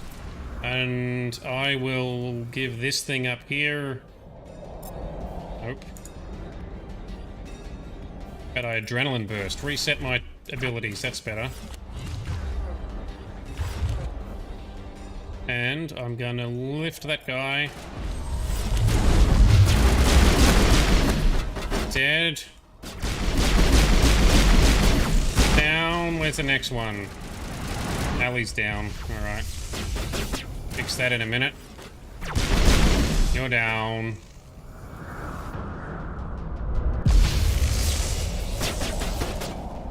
What is shooting now?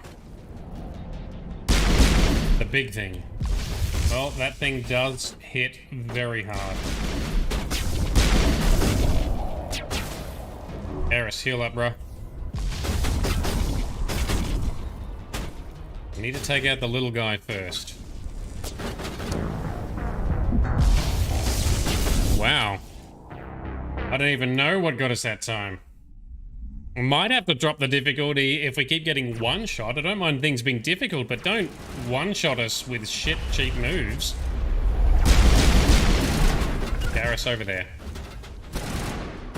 Yeah, the death music's so dark. It wants you to know that you fucked up. Alright, let's lift this dude.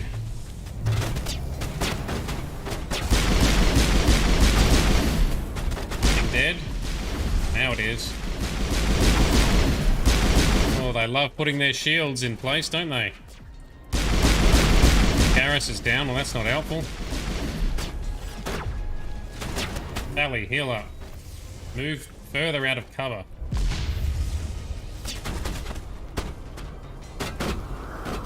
Where's the next stalker? Got you. Let's give you a throw. Nope, missed. That was the worst aiming. Sniper rifle time then. Ali, stop sticking your head out. Get in cover and stay out the damn way. You're not helping anyone. Okay.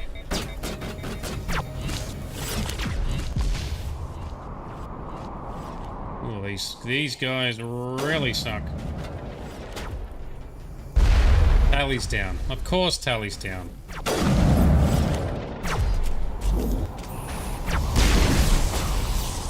Oh, my shields are down. Give me my shields back. Yeah, this tank is annoyable as hell. Yeah, both Garrus and Tally were shit at cover right then for some reason. Alright, it's alright. We can get these little guys down. 2 face shots will do the trick.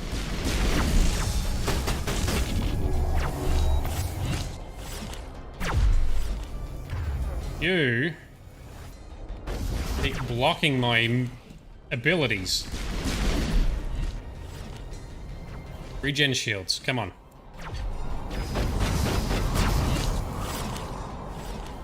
Deathstalkers suck. They are really annoying.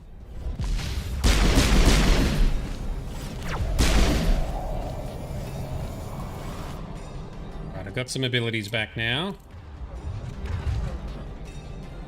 Lift him. And how did you shoot above his head? Didn't know abilities could miss like that. I'm down though, at least. I thought when it locked on with that triangle, that meant the ability would hit that dude, but apparently no. We have to micromanage the aiming of the abilities. That's annoying. Come here.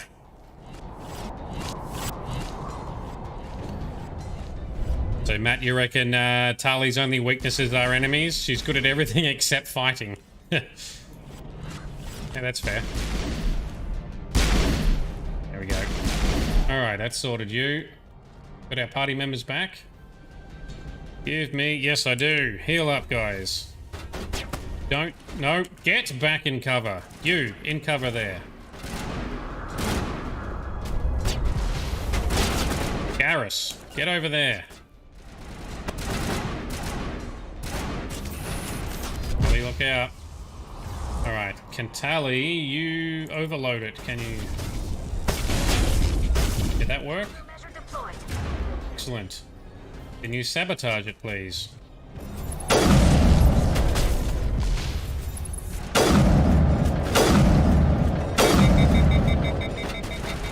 What else are we shooting at? Is there another small one? Oh, there's a sniper up there. That'll be annoying. Alright, sniper's down.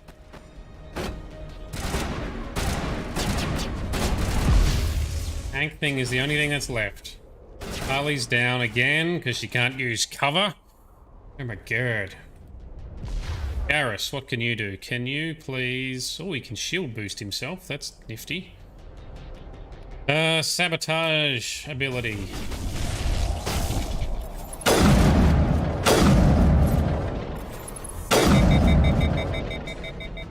Oh, I've overheated. Careful, careful.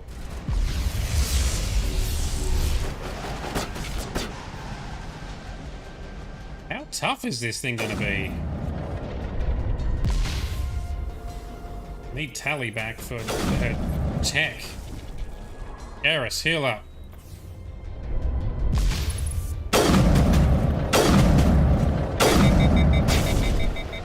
I feel like I'm not doing any damage.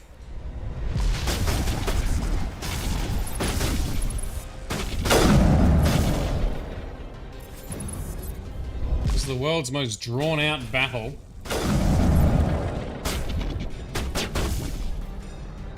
Garrus, I probably need you doing a bit more fighting if you can move to that position, please.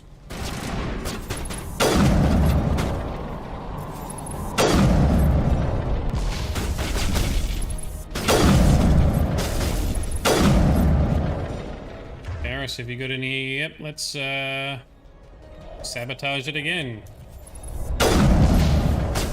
Oh, he missed. Yep, he missed.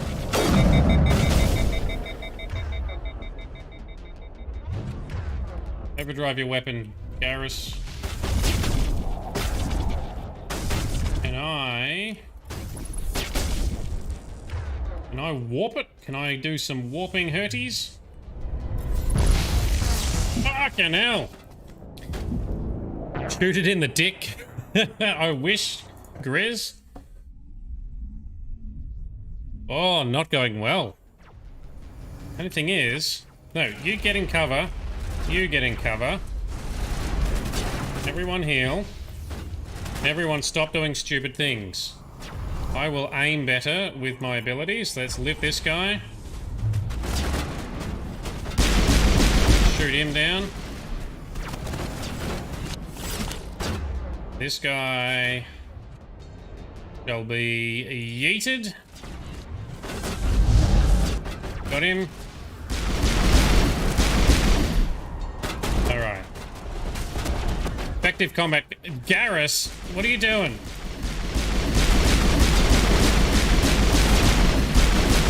Garrus, use your overdrive. Make that gun work. Alright, that thing's disintegrated. Alright, what do we got? We got another. I'm going to use my adrenaline to fix my cooldowns so I can lift another one of these. There he is. Need to make sure I actually hit him though. Lift. Gotcha. That should sort him out. Dead. Excellent. Cool. Now what have we got? Tally, be careful please. Garrus, heal up. Let's get the sniper rifle out. Get this sniper out of the tower. One shot. Give me another one. Alright, sniper down. That's better. Welcome to Mass Effect Hardcore. Yeah, I know, right? Hopefully we'll be doing Venom proud.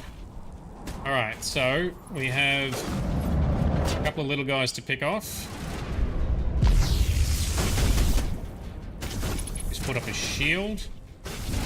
Ali, why don't you overload it? And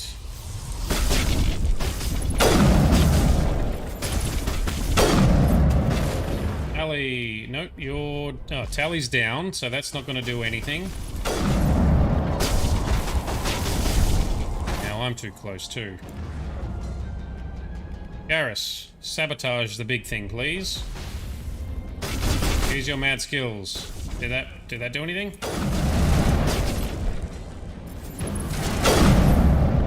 Ooh, that nearly hit.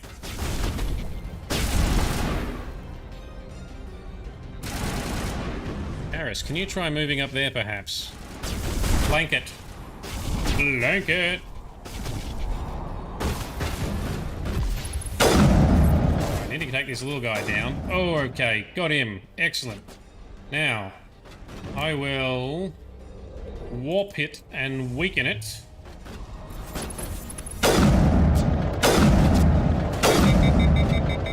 I really don't seem to be able to do enough damage on it. Can't even tell if the bullets are hitting it.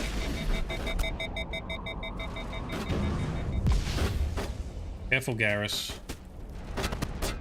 Garrus, boost your shields. Nope, you cannot. Okay.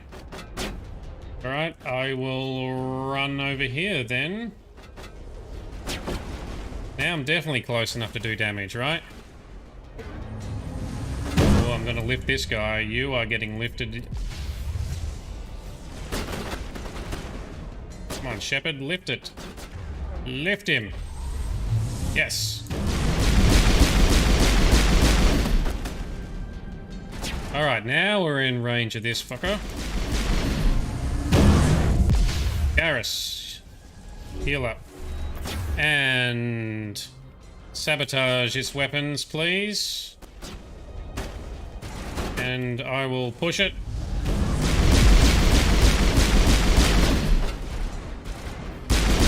There we go, we got it. Ho ho ho ho! That took a lot of effort, holy shit! Hope that wasn't too boring. Ali, where are you, you goose? You suck at taking cover. Oh, there's another red spot in the distance, so I can't save, and I can't recover my party. Where is this distant one?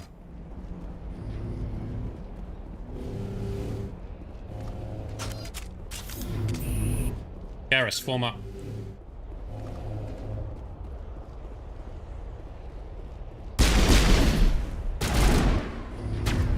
Dude, you are getting lifted to oblivion. Get up. Now we got it. That's everyone dead now, right? Oh, man. Tali. Up, please. Quick save. Real save. Move forward. Don't die. I know, don't die.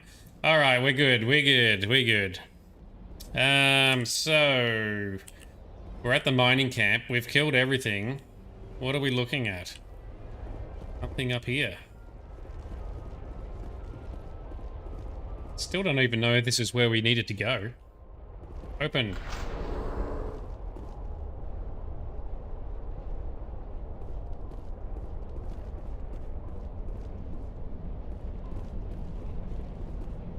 This is a long tunnel with no cover.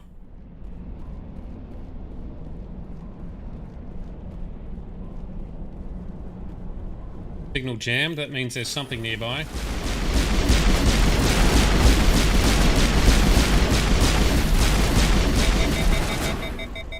Any more? Yes, there is more. Heal up.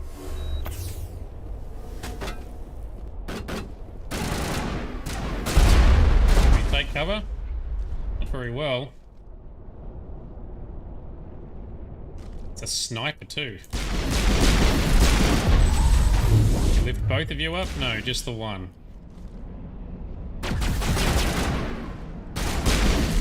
He's down. Where's this other one? You get back. Down. Oh, don't shoot that. I nearly shot the explosives.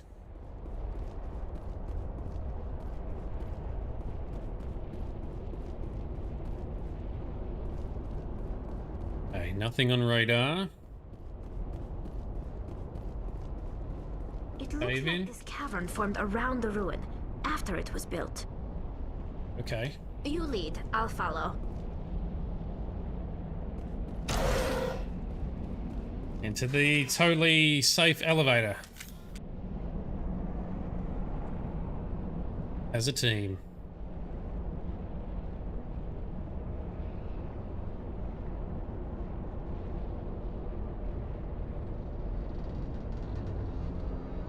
This is a long elevator. Not as long as some, I guess. Oh, let's take whatever's in there. Some metagel, thank you very much.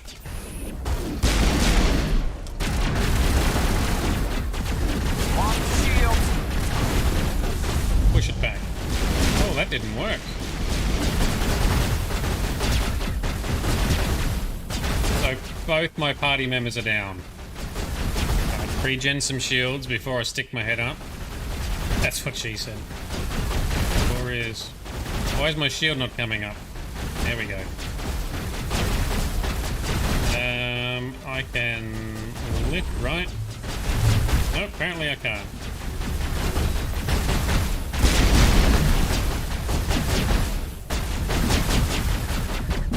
Maybe it'll just load.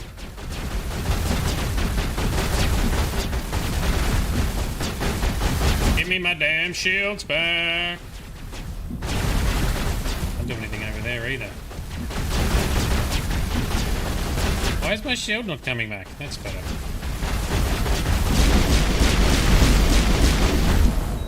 Yeah, no, that was not a good position to be in. Alright, so those drones are quite deadly. Death count is on like 5 or something now, right? Should implement a death counter. Oh, I thought I saved when we got on the elevator. Maybe it didn't save when I hit the button. Wasn't paying attention. Alright, we'll blast through this.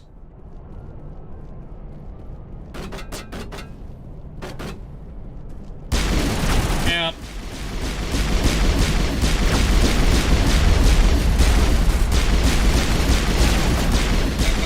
Shock trooper down. Oh, overheat on the weapons. And he's down too. Push it down, that's it.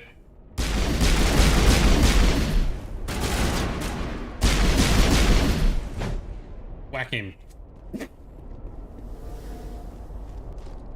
Kill them and don't die. Thank you, Grizz. I will follow you for more important, useful tips. Now we're saved. Formed around the ruin after it was built. Alright, thanks, Tally. Let's get in the lift again. Ride down.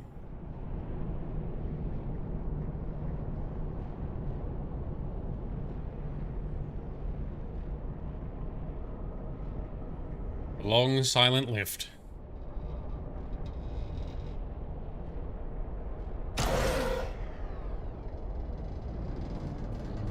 Okay, quick save is done.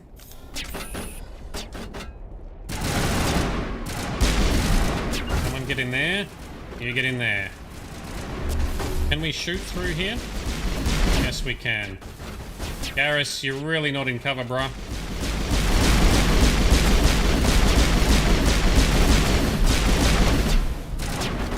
Right, Tally. Can you overload that one's shields, please? Are we shooting through it? Garrus, do you want to try and sabotage that one?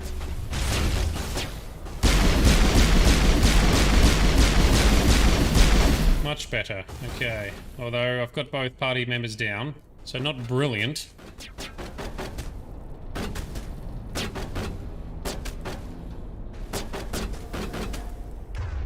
Okay, whop you. Make you vulnerable, then shoot you. Not too far away for the bullets. Well, you won't be too far away for this one. That fixed it. Get up, guys. Come on. Back in action. Save. Carry forward. Forward! Another lift. Alright. We're really getting deep in now. Also what she said. Oh, that sounds like an elevator malfunction. Oh dear. Let me quick save. There we go. And better do a heal for everyone. Hello? Could somebody help me? Please? What the hell? Can you hear me out there? I'm trapped. I need help. Yes, I can see that. We hear you. Okay. What happened to you? Listen, this thing I'm in is a Prothean security device. I cannot move, so I need you to get me out of it, all right? There's some kind of repulsion field in the way. It's a Prothean barrier curtain. I knew it would keep me safe from the Geth. When I turned it on, I must have hit something I wasn't supposed to. I was trapped in here. You must get me out, please. Okay, okay. We'll find some way to help you. There is a control in here that should deactivate this thing. You'll have to find some way past the barrier curtain. That's the tricky part. The defenses cannot be shut off from the outside. I don't know how you'll get in here. Be careful. There is a Krogan with the Geth. They have been trying different ways to get past the barrier. Lovely. So there's a Krogan around here somewhere as well. Don't like fighting Krogan. They just regenerate so quickly.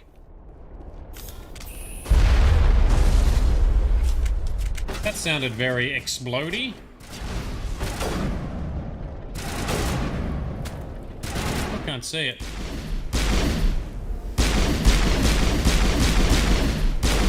Too far away. Too far away for pistol bullets, but you're not. Face, come on, hit him in the face. Nearly. That's got it. Yeah. Sniper time. You can see what they're shooting at. Get it? Nearly.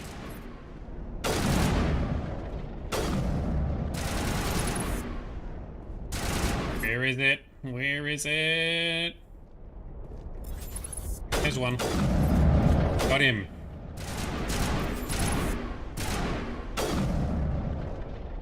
Someone was a terrible shot.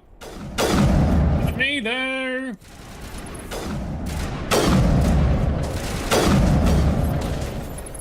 There we go. Oh, still not dead, though, apparently. What are we shooting at now? Oh, you guys got him. Good job. Alright, enter code. What's the code?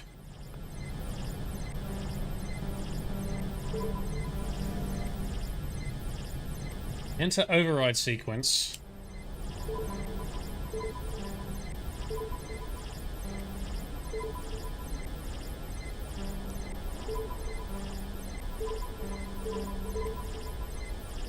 I have to guess it? Down, up, no. Down, down, no. We will find some answers up here.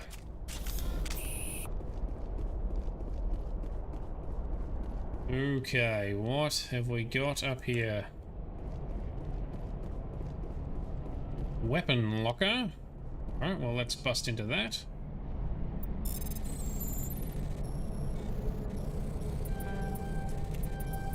Alright, we're in. Take all of those, thank you. Storage locker.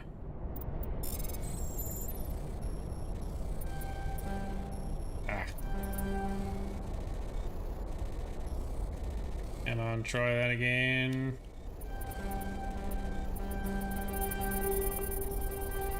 Ah, jammed in the orange. Try it again.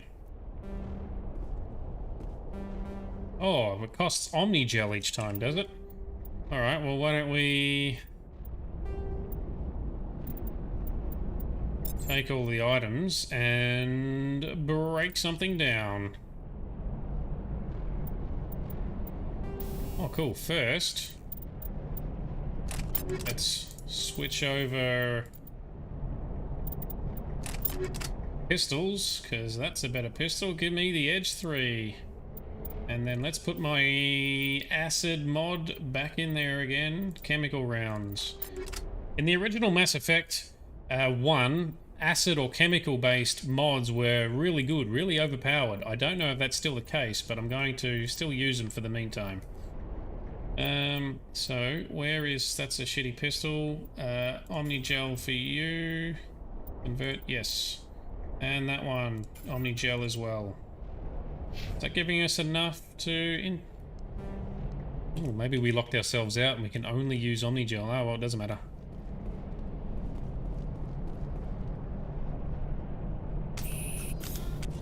So, that didn't lead to anything down here for us. Storage tents. Don't think there was any other info here, was there? Nope. A couple of lockers. We brute force that thing with some Omnigel, which we can do if we get enough Omnigel. What else can we break down?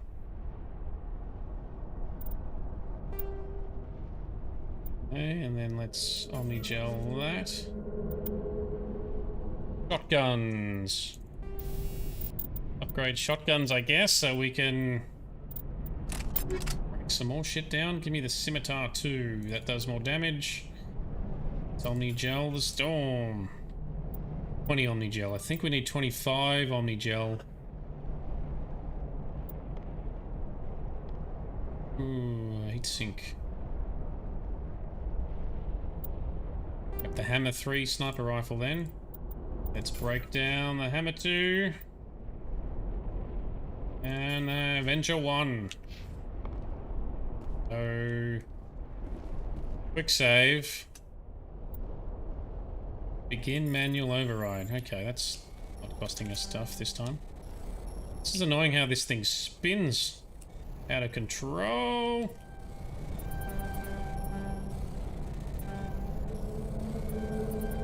Got it.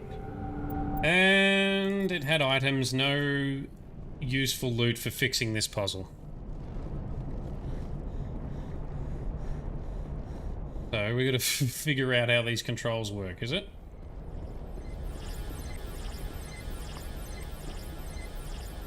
Enter override sequence.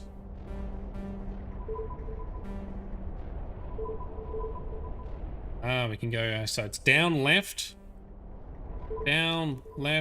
right. Nope. Down, left, right, up, left. Got it. Cool, let's blasted a hole underneath this thing. Let's bust in here and help rescue Liara. Let's do a... nope, we can't do another save. Okay, another elevator ride. This place loves their elevator rides. And here she is. Oh, how did you get in here? I didn't think there was any way past the barrier. We have to get you out of here before more Geth arrive. Yes, you're right. I've seen enough of them to last a lifetime. That button should shut down my containment field. Wait, Commander. Can we trust her? Her mother's working with Saren. I am not my mother. I don't know why Benezia joined Saren. I don't want anything to do with that Turian bastard. So, we're going after Liara because she's the daughter of Benezia, who is the one who was teamed up with Saren, who we saw in previous episodes. Alright. If she was with Saren, the Geth wouldn't be trying to kill her. That's right, Garrus. Good point.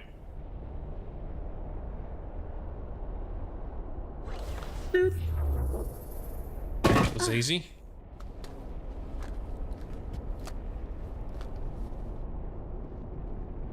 Any idea how we get out of this place? There is an elevator back in the center of the tower. At least I think it's an elevator. It should take us out of here. Come on! I still cannot believe all this. Why would the Geth come after me? Do you think Benezia's involved? Yes. Saren's looking for the conduit. You're a Prothean expert. He probably wants you to help him find it. The conduit? But I don't know... What is it? What the hell was that? Rumbles. These ruins are not stable. That mining laser must have triggered a seismic event. Ah. It's gonna cave in! We have to hurry. The whole place is caving in.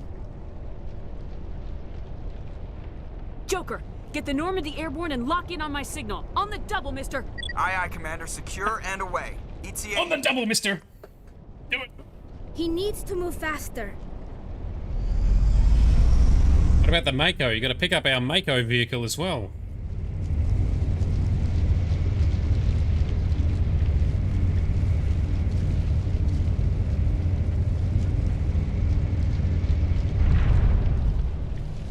Okay, so this is the top of the tower. And there's the Krogan teamed up with a Geth. He is a tough-looking Krogan. Who are you? Surrender. Or don't. That would be more fun. There a reason you're in my way? The same reason you're here. The Asari. Thanks for getting rid of those energy fields for us. Hand the doctor over. Whatever it is you want, you are not getting it from me. She'll stay with us, thanks. Not an option.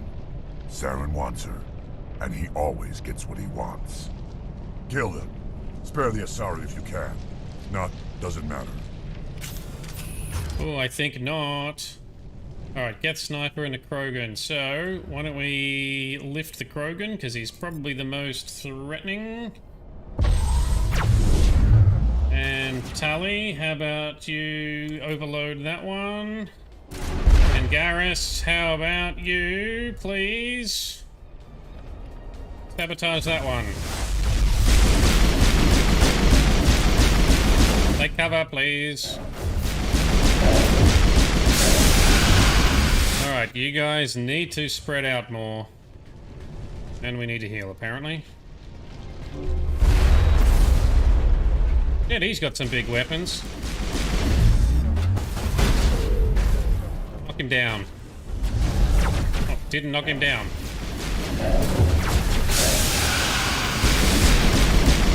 Heal up. Oh, shit.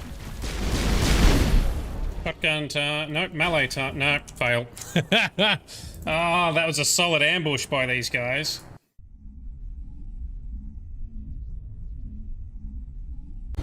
Spare the Asari if you can. If not, it doesn't matter. Alright, what are we gonna do? We are going to... We're gonna lift up that Krogan Battlemaster. Not if I miss him like that, we're not. At least I got this one. Ah! Clunky mechanics. Getting like stuck behind the walls. And Garrus is down, of course he is. Tally is also down. Because they suck at taking cover. Weaken you. And knock it down. Nope, missed.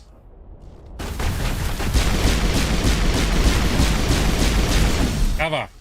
Heal. I do not like the cover mechanics in Mass Effect 1. They are so heavily flawed.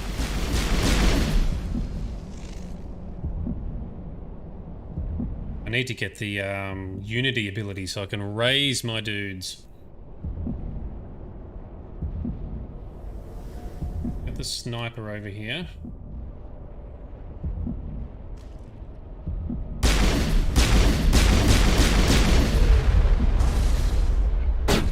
Heal up.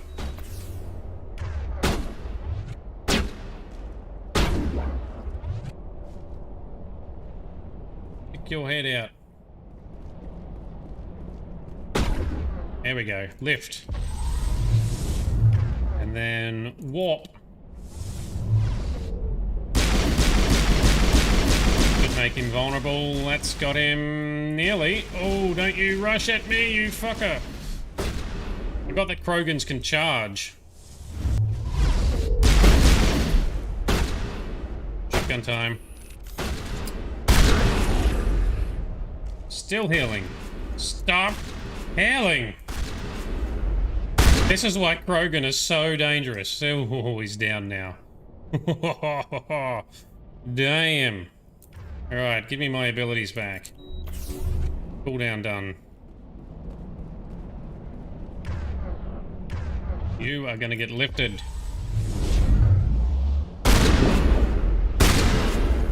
Sorted. Oh. Krogan is so annoying to fight. They're so tough. But we succeeded.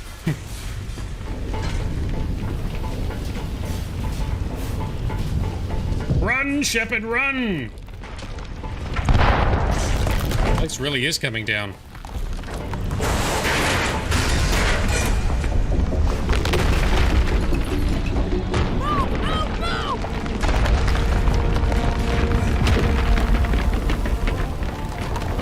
Out the tunnel? Okay, that's the long tunnel we came in at, right? That's Garrus. Ali, Liara, and Shepard. Good job, guys. We made it. Piece of cake.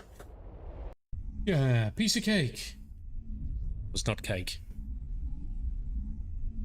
Too close, Commander. 10 more seconds we would have been swimming in molten sulfur.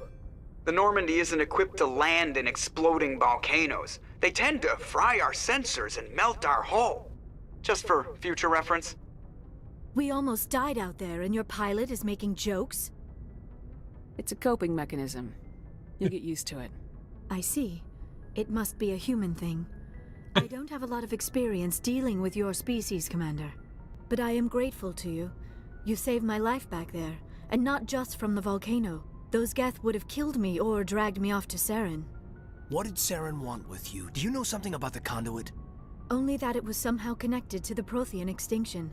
That is my real area of expertise. I have spent the past 50 years trying to figure out what happened to them.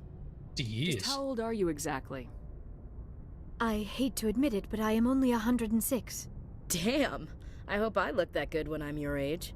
A century may seem like a long time to a short-lived species like yours, but among the Asari I am barely considered more than a child. That is why my research has not received the attention it deserves. Because of my youth, other Asari scholars tend to dismiss my theories on what happened to the Protheans. All right. Did your research turn up anything interesting? What is interesting is what I did not turn up.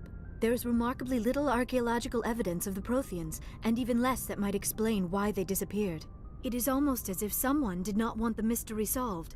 It is like someone came along after the Protheans were gone and cleansed the galaxy of clues. But here is the Reapers! According to my findings, the Protheans were not the first galactic civilization to mysteriously vanish. This cycle began long before them. Where'd you come up with this theory? I thought there wasn't any evidence. I have been working on this for 50 years. I have tracked down every scrap and shred of evidence. Eventually, subtle patterns start to emerge, patterns that hint at the truth. It is difficult to explain to someone else. I cannot point to one specific thing to prove my case. It is more a feeling derived from a half-century of dedicated research. But I know I'm right, and eventually I will be able to prove it. There were other civilizations before the Protheans. This cycle has repeated itself many times over. Cycle? What cycle? What are you talking about? The galaxy is built on a cycle of extinction. Each time a great civilization rises up, it is suddenly and violently cast down. Only ruins survive. The Protheans rose up from a single world until their empire spanned the entire galaxy. Yet even they climbed to the top on the remains of those who came before. Their greatest achievements, the mass relays and the Citadel, are based on the technology of those who came before them. And then, like all the other forgotten civilizations throughout galactic history, the Protheans disappeared. I have dedicated my life to figuring out why. They were wiped out by a race of sentient machines, the Reapers. The Reapers! The Reapers? But I have never heard of. How do you know this? What evidence do you have? There was a damaged Prothean beacon on Eden Prime. It burned a vision into my brain. I'm still trying to sort out what it all means. Visions? Yes, that makes sense. The beacons were designed to transmit information directly into the mind of the user. Finding one that still works is extremely rare. We blew it up. The Geth attacked Eden Prime. The chance to acquire a working beacon, even a badly damaged one, is worth almost any risk. But the beacons were only programmed to interact with Prothean physiology. Whatever information you received would have been confused, unclear. I am amazed you were able to make sense of it at all. A lesser mind would have been utterly destroyed by the process. You must be remarkably strong-willed, Commander. This isn't helping us find Saren, or the conduit. Of course, you're right. I am sorry, my scientific curiosity got the better of me. Unfortunately, I do not have any information that could help you find the conduit, or Saren. I don't know why Saren wanted you out of the picture, but I think we'll be a lot better off if we bring you along. Thank you, Commander. Saren might come after me again. I cannot think of anywhere safer than here on your ship. And my knowledge of the Protheans might be useful later on. And her biotics will come in handy when the fighting starts. Good to have you on the team, Liara. Thank you, Commander. I am very grateful. Oh, I am afraid I am feeling a bit lightheaded. When was the last time you ate, or slept? Dr. Chakwa should take a look at you. It is probably just mental exhaustion, coupled with the shock of discovering the Protheans' true fate. I need some time to process all this. Still, it could not hurt to be examined by a medical professional. It will give me the chance to think things over. Are we finished here, Commander? We can talk again after you've seen the doctor. The rest of you, dismissed. Mission reports are filed, Commander. You want me to patch you through to the Council? May as well. Let's see what the Council want to say now. Patch him through, Joker. Setting up the link now, Commander. We've received your report, Commander. I understand Dr. Tassoni is on the Normandy. I assume you're taking the necessary security precautions. Liara's on our side. The Geth were trying to kill her. Benezia would never allow Saren to kill her daughter. Maybe she doesn't know. Oh. Or maybe we don't know her. We never expected she could become a traitor. At least the mission was a success. Apart from the utter destruction of a major Prothean ruin. Was that really necessary, Shepard? The Geth were crawling all over those ruins. We were lucky to make it out alive. Of course, Commander. The mission must always take priority. Good luck, Commander. Remember, we are all counting on you. Oh, they weren't too dickish that time. How about that? Thank you, Council, for not being total knobs this time. Alright, so... what does our journal look like now? We've got Novaria and Pharos to go to. So we'll go to one of them shortly, I guess. But first... let me take a selfie. No, let's do a quick walk around and chat to some peeps. Yes, Commander? Nope, nothing else he wants to say. Yes, ma'am. Let's talk to everyone's favorite Joker.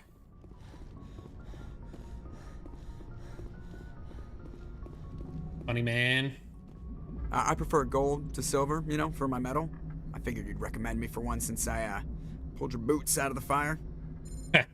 If we present you with a medal, you'll end up sitting on stage listening to politicians make speeches for a couple of hours. That's a good point. They'd probably make me shave, too. I spent the last 7 weeks working on this baby. No medal's worth that. So, Commander, why don't you tell me why you're really here? How's the Normandy performing? Is she everything they said she'd be? She's the best ship in the fleet. If you've got a pilot who knows how to handle her. Balance isn't what you'd expect. Takes a while to get used to that oversized drive core we got stuffed in the back, and her power can sneak up on you if you're not careful. The Normandy's probably too much ship for your average Alliance pilot, Commander. Lucky for you, I'm anything but average. Oh, very good. I'd like to know my crew. Mind if I ask you a few questions? I can see where this is going. You did a background check on me, didn't you? Well, I'll tell you the same thing I told the captain. You want me as your pilot. I'm not good. I'm not even great. I am the best damn helmsman in the Alliance fleet. Top of my class in flight school, I earned that. All those commendations in my file, I earned every single one. Those weren't given to me as charity for my disease. What are you talking about? Are you sick? You mean you didn't know? Nope. Oh, crap. Okay, I've got Vrolik syndrome, brittle bone disease. The bones in my legs never develop properly. They're basically hollow, too much force and they'll shatter. Even with crutches and my leg braces, it's hard to get around. One wrong step and crack! It's very dramatic. But I've learned to manage my condition, Commander. Put the Normandy in my hands and I'll make her dance for you. Just don't ask me to get up and dance unless, you know, you like the sound of snapping shin bones. Well, good on you, Joker. Despite your ailment, you're still a good pilot so far. Why does everyone call you Joker? It's a lot shorter than saying Alliance Flight Lieutenant Jeff Moreau. Plus, I love to make little children laugh. You're dodging the question. Look, I didn't pick the name. One of the instructors in flight school used to bug me about never smiling. She started calling me Joker, and it stuck. Why didn't you ever smile? Hey, I worked my ass off in flight school, Commander. The world's not gonna hand you anything if you go around grinning like an idiot. By the end of the year, I was the best pilot in the academy. Even better than the instructors, and everybody knew it. They'd all got their asses kicked by the sickly kid with the creaky little legs. One guess who was smiling at graduation? I need to know more about this Vrolik syndrome if I'm putting my ship in your hands. Yeah, of course you do. It's an extremely rare condition. Nobody knows exactly what causes it. Genetic, maybe. It's treatable, but there's no cure. They classify my case as moderate to severe. I was born with over a dozen fractures, hip, thighs, ankles. My bones were already breaking in the womb. 100 years ago, I wouldn't have survived past my first year. Lucky for me, modern medical science has turned me into a productive member of society. 100 years ago is like, you know, not even our time. This game is set like 130 or 150 years in our future. You're not gonna break a bone trying to fly the ship, are you? I don't fly with my feet, Commander, so I'm fine as long as I'm in this chair. I gotta be real careful when I get up to take a piss, though. I can do my job as well as anyone on the ship. Better, actually. So don't worry about it. I'm not trying to make you uncomfortable. Let's talk about something else. Whatever you want, Commander. How'd you end up joining the Alliance? Look, if you're looking for an inspirational tale of the crippled kid overcoming impossible odds, you're gonna be disappointed. My mother was a civilian contractor working for the Alliance. I basically grew up on the Arcturus station back when they were building up the fleets. Spend all that time around Alliance ships, there's a good chance you'll end up going to the Academy. I have to go. Alright, see ya.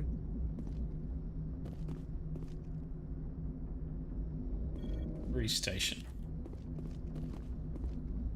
Nope, can't use that. Alright. Heat load monitor.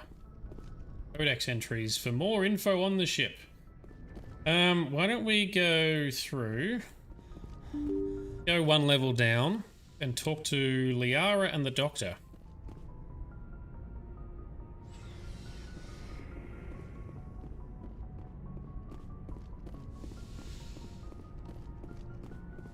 Liara's not in here, but let's replenish our metagel. Thank you very much. Doctor. Yes, Commander? Is there something you need? How did you end up serving on an Alliance ship? I enlisted right... Ever think you made the wrong choice? Sometimes, but there's something special. Talked about that last time. I should go. Goodbye, Commander. Alright, so she doesn't have anything to say. There's Liara.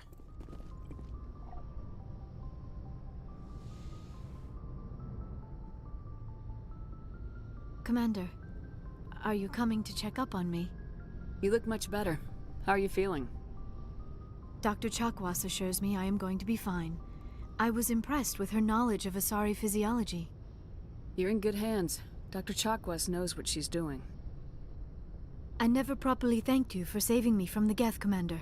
If you hadn't shown up, I'm just glad we got there in time. So am I. I know you took a chance bringing me aboard this ship. I have seen the way your crew looks at me. They do not trust me. But I am not like Benezia. I will do whatever I can to help you stop Saren. I promise. Don't worry, Liara. I trust you. I know you won't let me down. It means a lot to hear you say that, Commander. Thank you. Tell me about yourself, Liara. Me? I am afraid I am not very interesting, Commander. I spend most of my time on remote digs, unearthing mundane items buried in long-forgotten Prothean ruins. Sounds dangerous. And lonely. Sometimes I would run afoul of indigenous life forms or stumble across a small band of mercenaries or privateers, but I was always careful. Until the Geth followed me to Artemis Tau. I never found myself in any situation my biotics could not handle. As for the solitude, well, that is one aspect that most appealed to me. Sometimes I just need to get away from other people. You don't like other people? I suppose it comes from being a matriarch's daughter.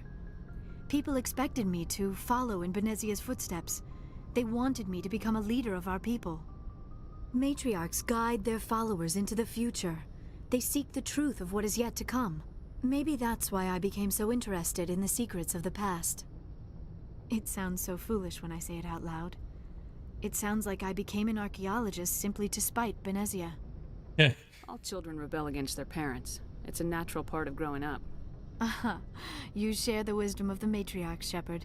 That is exactly what Benezia said when I told her of my decision. But there was more to it than that. I felt drawn to the past. The Protheans were these wondrous, mysterious figures. I wanted to know everything about them. That is why I find you so fascinating. Ooh. You were marked by the beacon on Eden Prime. You were touched by working Prothean technology. Sounds like you want to dissect me in a lab somewhere. What? No, I did not mean to insinuate. I never meant to offend you, Shepard. I only meant that you would be an interesting specimen for an in-depth study. No, that's even worse. Calm down, Liara. I was only joking. Joking? Oh, by the goddess, how could I be so dense? You must think I am a complete and utter fool. Little bit. Now you know why I prefer to spend my time in the field with data disks and computers. I always seem to say something embarrassing around other people. Please, just pretend this conversation never happened. Do you know why Benezia joined up with Saren? I don't understand it. She was always outspoken about the need for the Asari to become more involved in shaping galactic events. Maybe she thought allying herself with Saren would somehow be for the greater good in the long run. At least I hope so. This hurts you, doesn't it? None of this makes any sense to me. I have not spoken to Benezia in many years, but I know her, and this was not like her. Something changed. I'd like to know more about the Asari. We were the first species to discover the Citadel. We were instrumental in forming the Council, and we always strive to be the voice of peaceful cooperation in galactic disputes. My people believe we are all part of a single galactic community. Each species contributes something to the greater whole. Although we seek to understand other species, it seems few of them seek to understand us. The galaxy is filled with rumors and misinformation about my people. Like what? Most of the inaccuracies are centered around our mating rituals. My species is monogendered. Male and female have no real meaning for us. We still require a partner to reproduce. This second parent, however, may be of any species and any gender. I don't understand. Your species can mate with anyone? Mating is not quite the proper term, not as you understand it. Physical contact may or may not be involved, but it is not an essential element of the union. The true connection is mental. Our physiology allows us to meld with other beings. We can touch the very depths of their minds. We explore the genetic memory of their species. We share the most basic elements of their individual and racial identities. We then pass these traits on to our daughters. It is how we learn to grow as a species and how we develop a greater understanding of other races. What happens to your partner after the union? Every relationship is different. Some unions are a single encounter with both parents parting ways afterwards. Others can be more long-term. Sometimes an Asari and her partner will stay together for many decades. You Asari live for 1,000 years. What happens when your partner dies? Few sapient species live as long as my kind. We have learned to take a philosophical approach to our unions. We do not you'd have to. on the inevitable loss of our partners. Instead, we enjoy the time we spend with them. And even after they're gone, a part of them lives on in us. The union is a connection that transcends both time and space. Do you know who Matriarch Benezia chose as her partner? She rarely spoke of her partner. Though I know my father, if you want to use that term, was another Asari. I thought you always needed another species to serve as one of the parents. Think about it, Shepard. If we were not able to mate with our own species, we would have died out long before we ever mastered spaceflight and left our homeworld. Union with our own kind is no longer common, not for the purposes of reproduction. Most Asari believe it weakens our species. Asari daughters inherit racial traits from the father species. If both parents are Asari, then nothing has been gained, or so conventional wisdom would hold. I am what is sometimes called a pureblood. Though no Asari would ever be cruel enough to say the word to my face, it is a great insult among my people. It is possible Benezia's partner was embarrassed by their union. She may have been too ashamed to publicly acknowledge me as her offspring. Maybe she wanted to meet you but couldn't. Something could have happened to her. Maybe she passed away. You might be right. I hope you are. But I have no way to know for sure. Benezia never spoke of her partner. Whatever happened, it caused her too much pain to dwell on it. She raised me by herself, though that is not uncommon. Many Asari raise their children alone, particularly if the father species is short-lived. Often the partner will pass on long before the child reaches maturity. That's true, I guess, because I don't hit maturity. Like, she's still considered almost, not much more than a child, maybe like a teenager at the age of 106. So I guess a lot of the time, the father will disappear before that. I should go. Goodbye, Shepard. All right, cool. So good talk with Liara.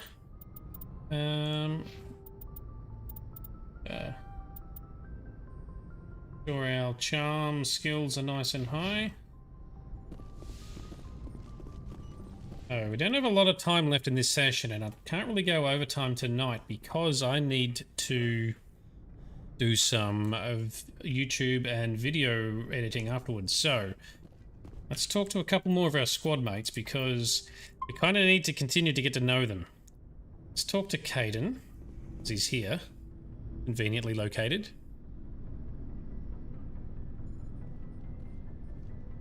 Commander, do you have a minute? I always make time for my officers. Off the record, I think there's something wrong here. This Saren is looking for records on some kind of galactic extinction, but we can't get backup from the Council? Sorry, Commander. There's writing on the wall here, but someone isn't reading it. The Council doesn't want to believe anything's wrong. I'd call it human nature, but... I hear you. It just seems like a group that's been around as long as the Council should see this coming.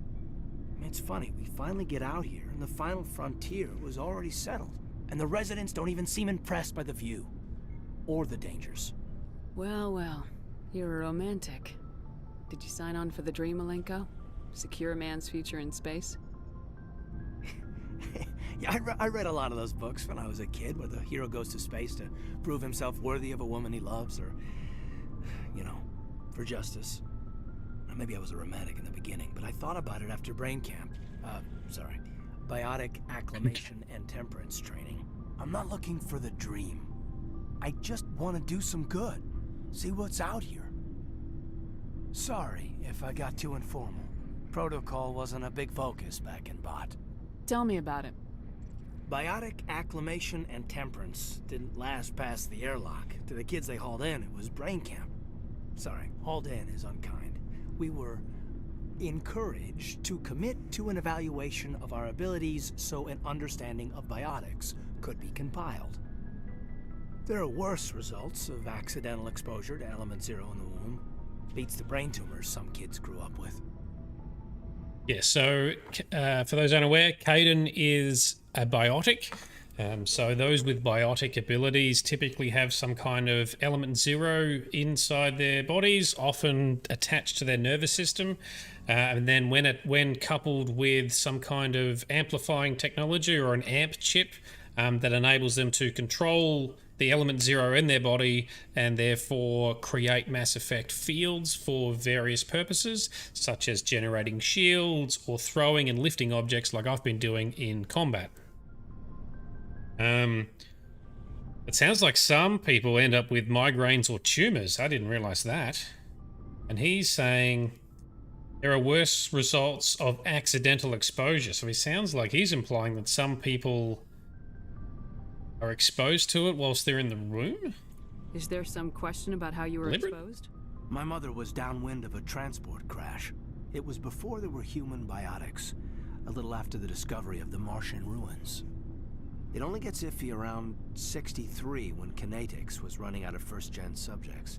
Until then, they'd relied on accidentals. A bunch of guys in suits show up at your door after school, and next thing you know, you're out on Jump Zero. Jump Zero is Gagarin Station, right? What's it like? Yeah, that's the official name. Biggest and farthest facility we had for decades. Right on the termination shock, the outer edge of the solar system.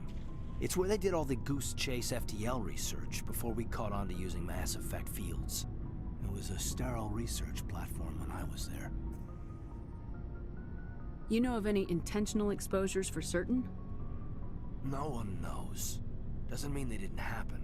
As big as the exposures were, it was hard to track down accidentals. It was different then. No one knew the potential, so there wasn't a lot of regulation. Anything Kinetics did was gold. I'm not saying they intentionally detonated drives over our outposts, but in retrospect, they were damn quick on the scene. There were other kids in the same boat, right? At least you weren't alone out there. That's true. We did have a little circle that'd get together every night before lights out. We didn't have much to do, though. It was a research platform then, and Kinetics kept Jump Zero off the extranet to prevent leaks. And you must have had plenty of time to get to know each other. Yeah, we'd sit around and bull every night after dinner, play cards or network games. There was this girl named Rana, who had a little circle grow up around her. She was from Turkey. Her family was very rich. But she was smart and charming as hell. Beautiful, but not stuck up about it. Like you, I guess. Thanks. Sounds like she was special to you. She was. Maybe she felt the same. But things never felt together. Training. you know. Who needs internet when you've got magical abilities, right, Grizz? No, you still need the internets and prawn. Alright. Jump Zero's a long way from home. What was it like? The grand gateway to humanity looks a lot better in the vids. Anyway, this was supposed to be a casual debrief, not a bull session about stuff that happened years ago. I wanted to get to know you a little better, that's all. Thanks for the talk, Kaidan. Well, you're welcome, man. You, make a habit of getting this personal with everyone? Of course, but I don't enjoy it with everyone. We'll talk again later. I'll need some time to process that, Commander. But, yeah, I'd like that. I think I accidentally just hit on him. I accidentally hit on Kaidan. What do we do here? Oh yeah, let's grab the rest of the stuff that we picked up. Sleeper pod. Oh, that's where... That's right. This is like a sleeping chamber. Special sleeping chamber. Instead of having beds for everyone, I think. Such technological awesomeness. Is this our room? Personal manual? Personnel? Codex. Lots of secondary codexes. Combat hard suits. Medigel is a common medicinal salve. A mass accelerator propels a solid metal slug using No, we're not watching all of that. Skip out of here. Hit on all the minions. Well, I'll definitely hit on some of them. I want to get romantic with Liara Tassoni. The lovely blue Asari. Alright, let's go downstairs. Let's just see if we can talk to Garrus or Tali. Aiden's backstory is a little bit, well, not too boring, but not as good as Liara's.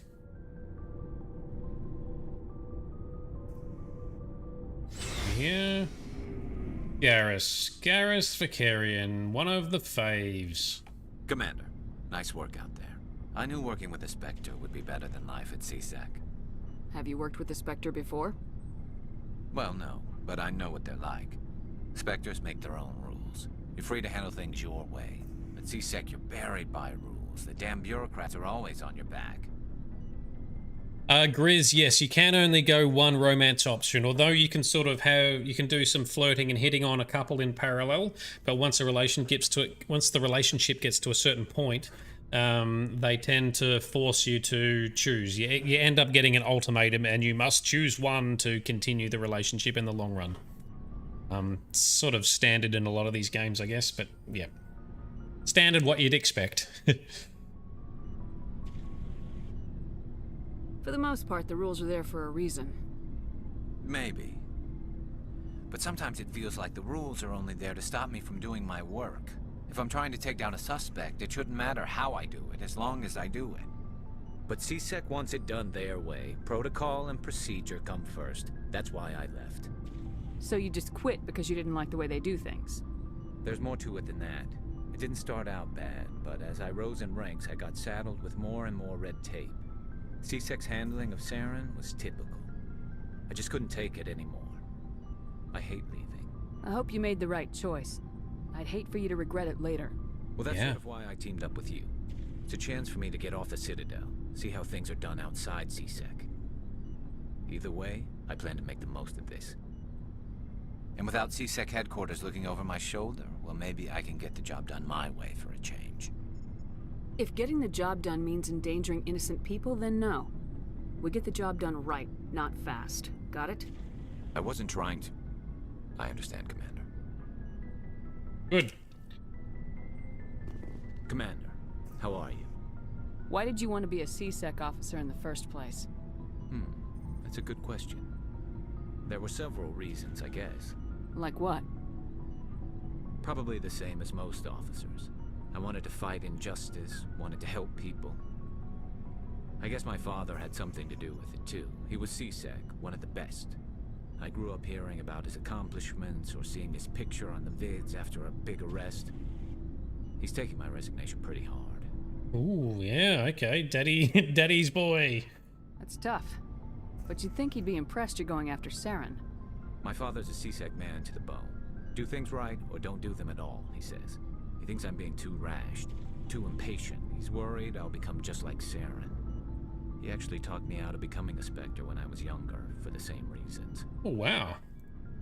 You were asked to be a Spectre?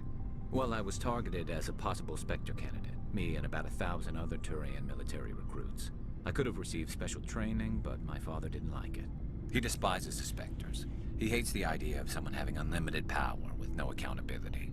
He wouldn't like you, Commander. No offense.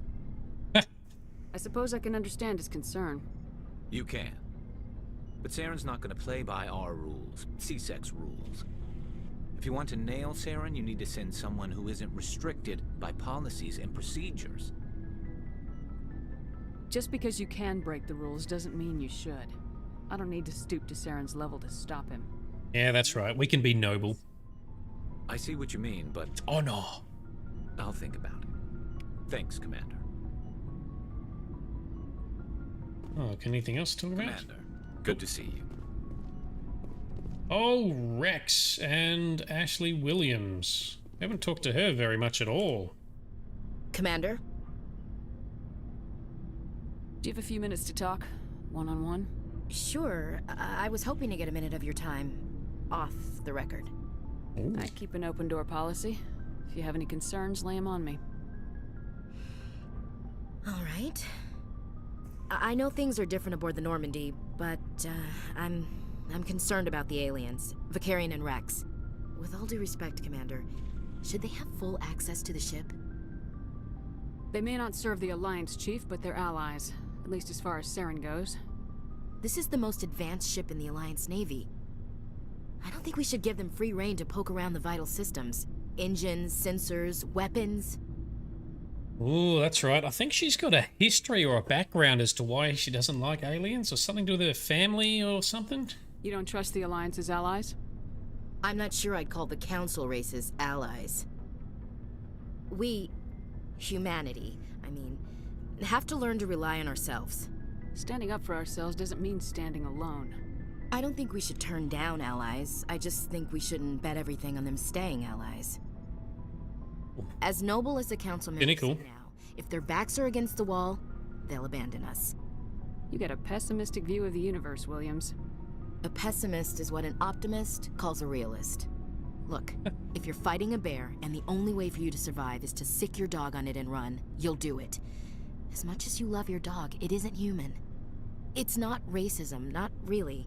Members of their species will always be more important to them than humans are.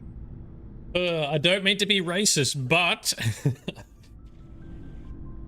These seem like deeply held beliefs, Williams. What made you think this way? My family's defended the Alliance since it was founded. My father, grandfather, great-grandmother, they all picked up a rifle and swore the oath of service. I guess we just tend to think of Earth's interests as our own. All right, I can see where your concerns are coming from, Williams. But this is a multilateral mission. You're gonna have to work with aliens, like it or not. It won't be a problem, Commander. You say jump, I say how high. You tell me to kiss a Turian, I'll ask which cheek. I don't think kissing Turians will be necessary. You never know, Commander. What's your opinion of the last mission? Not sure I buy Dr. Tassoni's story about her and her mom not talking. They're family, right? I think she's being straight with us. Or at least I don't think she lies very often. Yeah, she's probably really bad at it. Hey, want me to ask her about her sex life? Might be illuminating. I don't think she's used to teasing, good-natured or otherwise. No fun, Commander. She's a bit awkward as it is. Don't make it worse. Too bad those ruins got destroyed. They lasted thousands of years. That's impressive. What's your opinion of the last mission? Not sure I buy Dr. Tassoni's Oh, don't do the same cycle again. I think she's being... Hey, want me to ask her about her... No fun, Commander. Too bad those ruins got destroyed. They lasted thousands of years. That's impressive. Do you have a few minutes to talk? One-on-one? I'm sorry, Commander. I need to get my duties squared away. I wouldn't mind talking more later, though. Dismissed, Chief. Dismissed, Chief Williams. Alright, so let's leave Rex for the moment. I want to see where Tali is. Let's talk to Tali, and then that might do us for now. But I do like getting to know these people because they're very interesting backgrounds. Here, Adams. Hey, Commander, you know that Quarian, Tali? She's been spending all her time down here asking me about our engines. I'll tell her to leave you alone. What? No, she's amazing. I wish my guys were half as smart as she is. Yeah. Give her a month on board and she'll know more about our engines than I do. She's got a real knack for technology, that one. I can see why you wanted her to come along. I figured she'd be a real asset to the team. You got an eye for Tali, Commander, but I'm guessing that's not why you came down here. Yeah, Tali is a Quarian, and Quarians are good at tech. Fill me in on the IES stealth system. How does it work exactly? You can't hide a ship out in space. They emit too much heat and radiation. Too easy for sensors to pick them up, unless you find a way to capture those emissions. So our stealth systems trap the energy we give off in storage sinks built into the ship itself. No emissions to give away our location. Eventually the sinks have to be vented. More than a few hours silent running and they overheat. Cook us inside our own hull. There's no way for anyone to detect us? A visual scan can still pick us up. Anyone looking out a window can see us plain as day. But you have to be pretty close to get an actual visual out in space. Most vessels rely on scanners. As long as the stealth systems are engaged, they can't see us. Not unless we accelerate to FTL speeds. Why doesn't it work with faster-than-light travel? Cranking up to FTL blue shifts our emissions, pushes them into frequencies too high to capture in the sinks. As soon as we make the jump, it's like setting off a flare. Sensors can pick up our location whenever we enter or exit FTL flight, but for short-range missions, our stealth systems are amazing, and we've got the only one. Oh, now. I want to know more about the Normandy. She's the best ship I've ever served on, probably the fastest vessel ever designed. And she's the only one using the new Tantalus drive core. What's so special about the Tantalus drive core? Proportionally, it's about twice the size of any other vessel. Not only are we faster, but we can run at FTL speeds longer before we have to discharge the core. Oh wow, so we really do have a super unique, super advanced ship. Awesome. Where else have you served, Adams? If you name a class of Alliance ship, I've probably served on it. Everything from dreadnoughts and carriers right down to frigates like the Normandy. My last assignment was on the Tokyo, only a cruiser, but she was a good ship. Couldn't hold a candle to the Normandy, though. Oh. Carry on, Adams. Super advanced. Well, I figure we've got all this other tech. Surely they could actually do a visual invisibility somehow, right? Because if you play as an infiltrator class, you can actually turn invisible, so... Probably a missed opportunity there. Surely there could be some lore for the ship to have visual stealth capabilities. Let's talk to Tali. We haven't talked to you at all. Your ship's amazing, Shepard. I've never seen a drive core like this before. I can't believe you were able to fit it into a ship this small. She's got a boner for the ship. I understand why you humans have been so successful. I had no idea Alliance vessels were so advanced. The Normandy's a prototype, cutting-edge technology. A month ago, I was patching a makeshift fuel line into a converted tug ship in the flotilla. Now, I'm sitting on board one of the most advanced vessels in Citadel space. I have to thank you again for bringing me along. Traveling on a vessel like this is a dream come true for me. I had no idea you found ship technology so interesting. It comes with being a Quarian.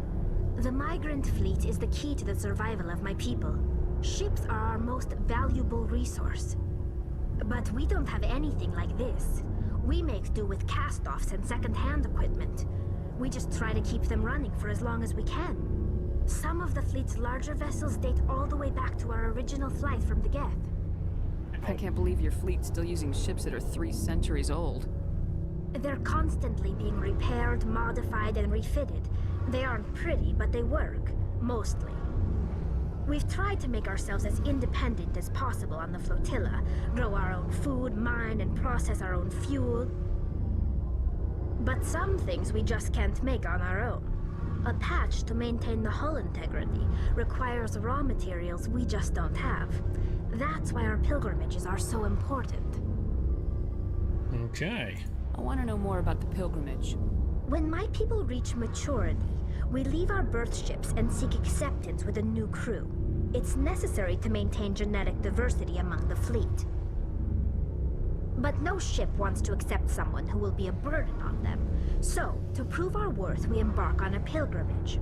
We set out alone, leaving the flotilla and our families behind us. We only return once we have found something of value we can bring back to the fleet. This is presented as a gift to the captain of the respective ship we wish to join. If the gift is accepted, we are welcomed into the crew. Can a captain choose to reject the gift? That doesn't happen often. Most captains are eager to increase the size of their crew. It increases their own standing in our society. Okay. Even when the gift is not particularly valuable, the captain usually accepts it out of a sense of tradition. However, there is a stigma to presenting a substandard gift. It's not the best way to make a good impression on a new community. Most pilgrims don't return until they find something worthwhile. I can't believe they just send you off alone. It's not like they just cast us out. Before we leave, we are given lessons in how to survive outside the flotilla, and given gifts to help us on our journey. We also receive implants to fight off sickness and disease. Generations of living in an isolated and highly controlled environment have left our immune systems weaker than most. By the time we leave the fleet, we are well equipped for the pilgrimage. This is a rite of passage for all Quarians. If it were dangerous, our numbers would suffer. Virtually every pilgrimage ends with a triumphant return and the ritual presentation of the gift to one of the fleet's captains. Yeah, Quarians from a very young age wear those high-tech suits, and they're almost kind of part of them because their immune systems and physiology is so weak from living in sterile environments all the time. So now they're dependent on the technology of their suits that they have to wear. Otherwise, yeah, they get sick pretty much instantly. I want to talk about something else. Like what? Tell me about your people. Our lives aren't easy. Resources are scarce, and we are constantly on the move. Everything we do must in some way contribute to the continuation of the migrant fleet. There are 17 million Quarians in the flotilla. Wow. And each of us relies on the others for survival. The bonds among my people are strong. Unfortunately, we have had to surrender many of the freedoms and civil liberties other species take for granted. 17 million people on a fleet of ships all traveling together. Damn. What civil liberties did they have to give up? What kind of freedoms? Well, it's illegal for parents to have more than one child. If our population grows too much, it would strain our resources to their breaking point. Of course, we also can't allow our numbers to become too few. If our population is in decline, the rule against single births is temporarily repealed. In extreme cases of population decline, incentives are even offered to encourage multiple births. Though the Conclave hasn't had to take such measures in nearly a century. That's your government. The Conclave is our civilian branch of government. Each ship can elect a representative to serve on the Conclave and make decisions that affect the fleet as a whole. On matters that affect an individual ship, however, the captain has the final say. It's a tradition that dates back to the early days, when the fleet was governed by martial law. Fortunately, most captains nowadays are smart enough to have an elected council from their crew to give them advice and guidance. So the ultimate power rests with elected officials? In practice, the Conclave and the respective council for each ship tend to set the rules that govern our daily lives. But in theory, we are still under military jurisdiction. The 5 top-ranking military officials in the fleet serve on the Admiralty Board. These 5 have the power to overrule any decision by the Conclave in case of emergency. To do so requires unanimous agreement among the Admiralty, and they can only do this once. After that, the entire board must resign their posts. It's a safeguard that served us well. In nearly 3 centuries, the Admiralty Board has only overruled the Conclave 4 times. Okay, well, the politics subjects are not quite as interesting, I'll admit. I want to know more about the Geth. I doubt I can tell you anything you don't already know. It's been almost 3 centuries since they drove my people into exile. All I know is the story of their origins. what they were when we created them, and how they turned on us. Interesting. The Geth were originally created to serve as an automated manual labor force. Initially, their intelligence was as limited as any VI. Over time, we made small modifications to their programming to allow them to perform more varied and complex tasks, bringing them closer and closer to true AI status. How come the Council didn't step in and stop you? This wasn't true AI research. We may have been skirting the bounds of the law, but we never did anything that was actually illegal. The changes were so insignificant, so gradual, that we were able to control them. Or so we thought. But one thing we underestimated was the power of the neural network. 1 million Geth thinking simultaneously created an inherently unstable matrix. Yeah, so they were dumb enough until they started networking together, like a hive mind, right? So the Geth share brain power? Many of the Geth's logic systems were designed to work in concert with other nearby Geth. Basically, the more of them you have in a group, the smarter they are. So there's some sort of group consciousness? No, nothing like that. They cannot share sensory data or information. Their programming cannot handle that much simultaneous input. Each Geth maintains an individual awareness and identity. The neural network only operates on a process-based level. It's basically the synthetic equivalent of a subconscious. But when they're in close proximity, they can coordinate low-level functional processes, freeing up more capacity for original or independent thought. What made them rebel? As we built more and more Geth, their effective intelligence became more sophisticated, more abstract. One day, a Geth began to ask its Quarian overseer questions about the nature of its existence. Am I alive? Why am I here? What is my purpose?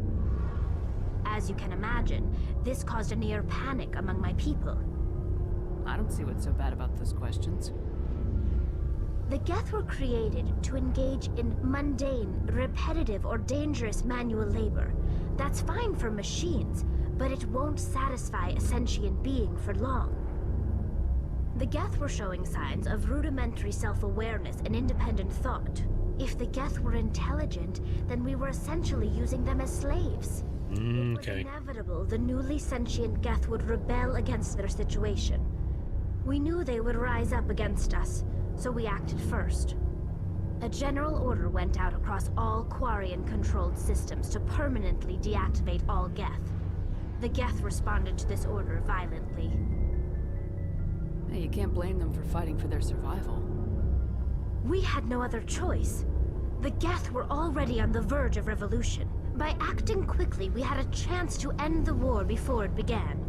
The hope was that most of the Geth would still be little more than machines, incapable of organized resistance.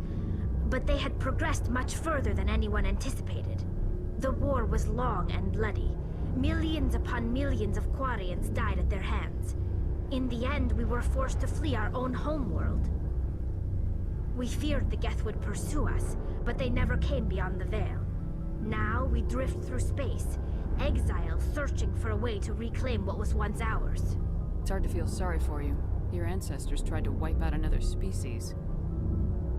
We made a mistake when we created the Geth in the first place, but we did not make a mistake when we went to war against them. If we had not acted, they would have wiped us out. They're a synthetic life form. They have no use for organics. None. Why do you think they cut themselves off from the rest of the galaxy? Why do you think they've killed every organic being who's ever tried to contact them? Yeah, right with you, Grizz. So, yeah, Rise of the Machines, so they try to wipe them out. It's very much, that's like how the Matrix, you know, war against the machines started as well, right? They didn't kill Saren. What does that tell you? The Geth are not innocent victims in all this. They're the enemy. They want to destroy us. Not just the Quarians. All organic life. That's why they've joined up with Saren. And that's why we have to stop him. Because you tried to kill them as soon as they said intelligence, yep. Alright, that's enough for now, Tally. I should go. See you later. I should go. Cool. All right, let's do a nice little save. So yeah, that's the Geth. Yeah, so you can't feel too bad for the Quarians, given that they sort of created them and then tried to wipe them out when they started getting too smart. But yeah, poor choices. Rise of the Machines, synthetics kill organics, and that's kind of the whole theme of this Mass Effect storyline, is because we're learning about these Reapers who are giant machines, and these Reapers come and wipe out organic life. So it's the old AI, robots versus people conundrum, right? Oh well. So that's probably going to be the end of our session for tonight. I apologize there wasn't a lot of action. There's still some action in there, still a lot of conversations going on, hopefully still interesting to most people watching, because the characters and the lore of this universe is pretty amazing. So I'll try to keep the pacing with a bit of action and a bit of conversation as much as I can, but ultimately I sometimes don't know how much conversation is going to be happening at each step. So, Grizz, you've met people, you're voting for the robots too. Down with people, go the robots. Awesome. Well, this is going to be the it for this. That's good. Sorry. This is going to be it for tonight's session. I do want to say thank you very much for those who've come along. Thank you to those who've been talking to me in chat. Tomorrow night's session will kick off at the same time, where we'll kick on with, I guess, the next main mission. We'll learn a little bit more about our party members and hopefully do some more successful, awesome, epic combat with hopefully not too many fails involved. This hardcore mode is very unforgiving when we get hit, so I need to make sure I be a bit more careful with the battles that are going to ensue. So for anyone else who's interested, who's watching, I'll just paste in, we have started a Discord server. It's still fairly new, but would love it for more people to come along. We're trying to build a little community in here. We've got memes, we've got lols, we've got game info, we've got cute pet pics, we've got some cool stuff coming. So love it if you'd like to come along. Please join in Discord. And if you haven't already, please consider subscribing, liking some of these videos depending on how you're watching it. That definitely helps me grow and make the channel more successful. In the meantime, I will say thank you very much for coming along. This has been Nerdedness. I've been Shade. You guys have been awesome. Thank you very much, and I look forward to seeing you tomorrow night.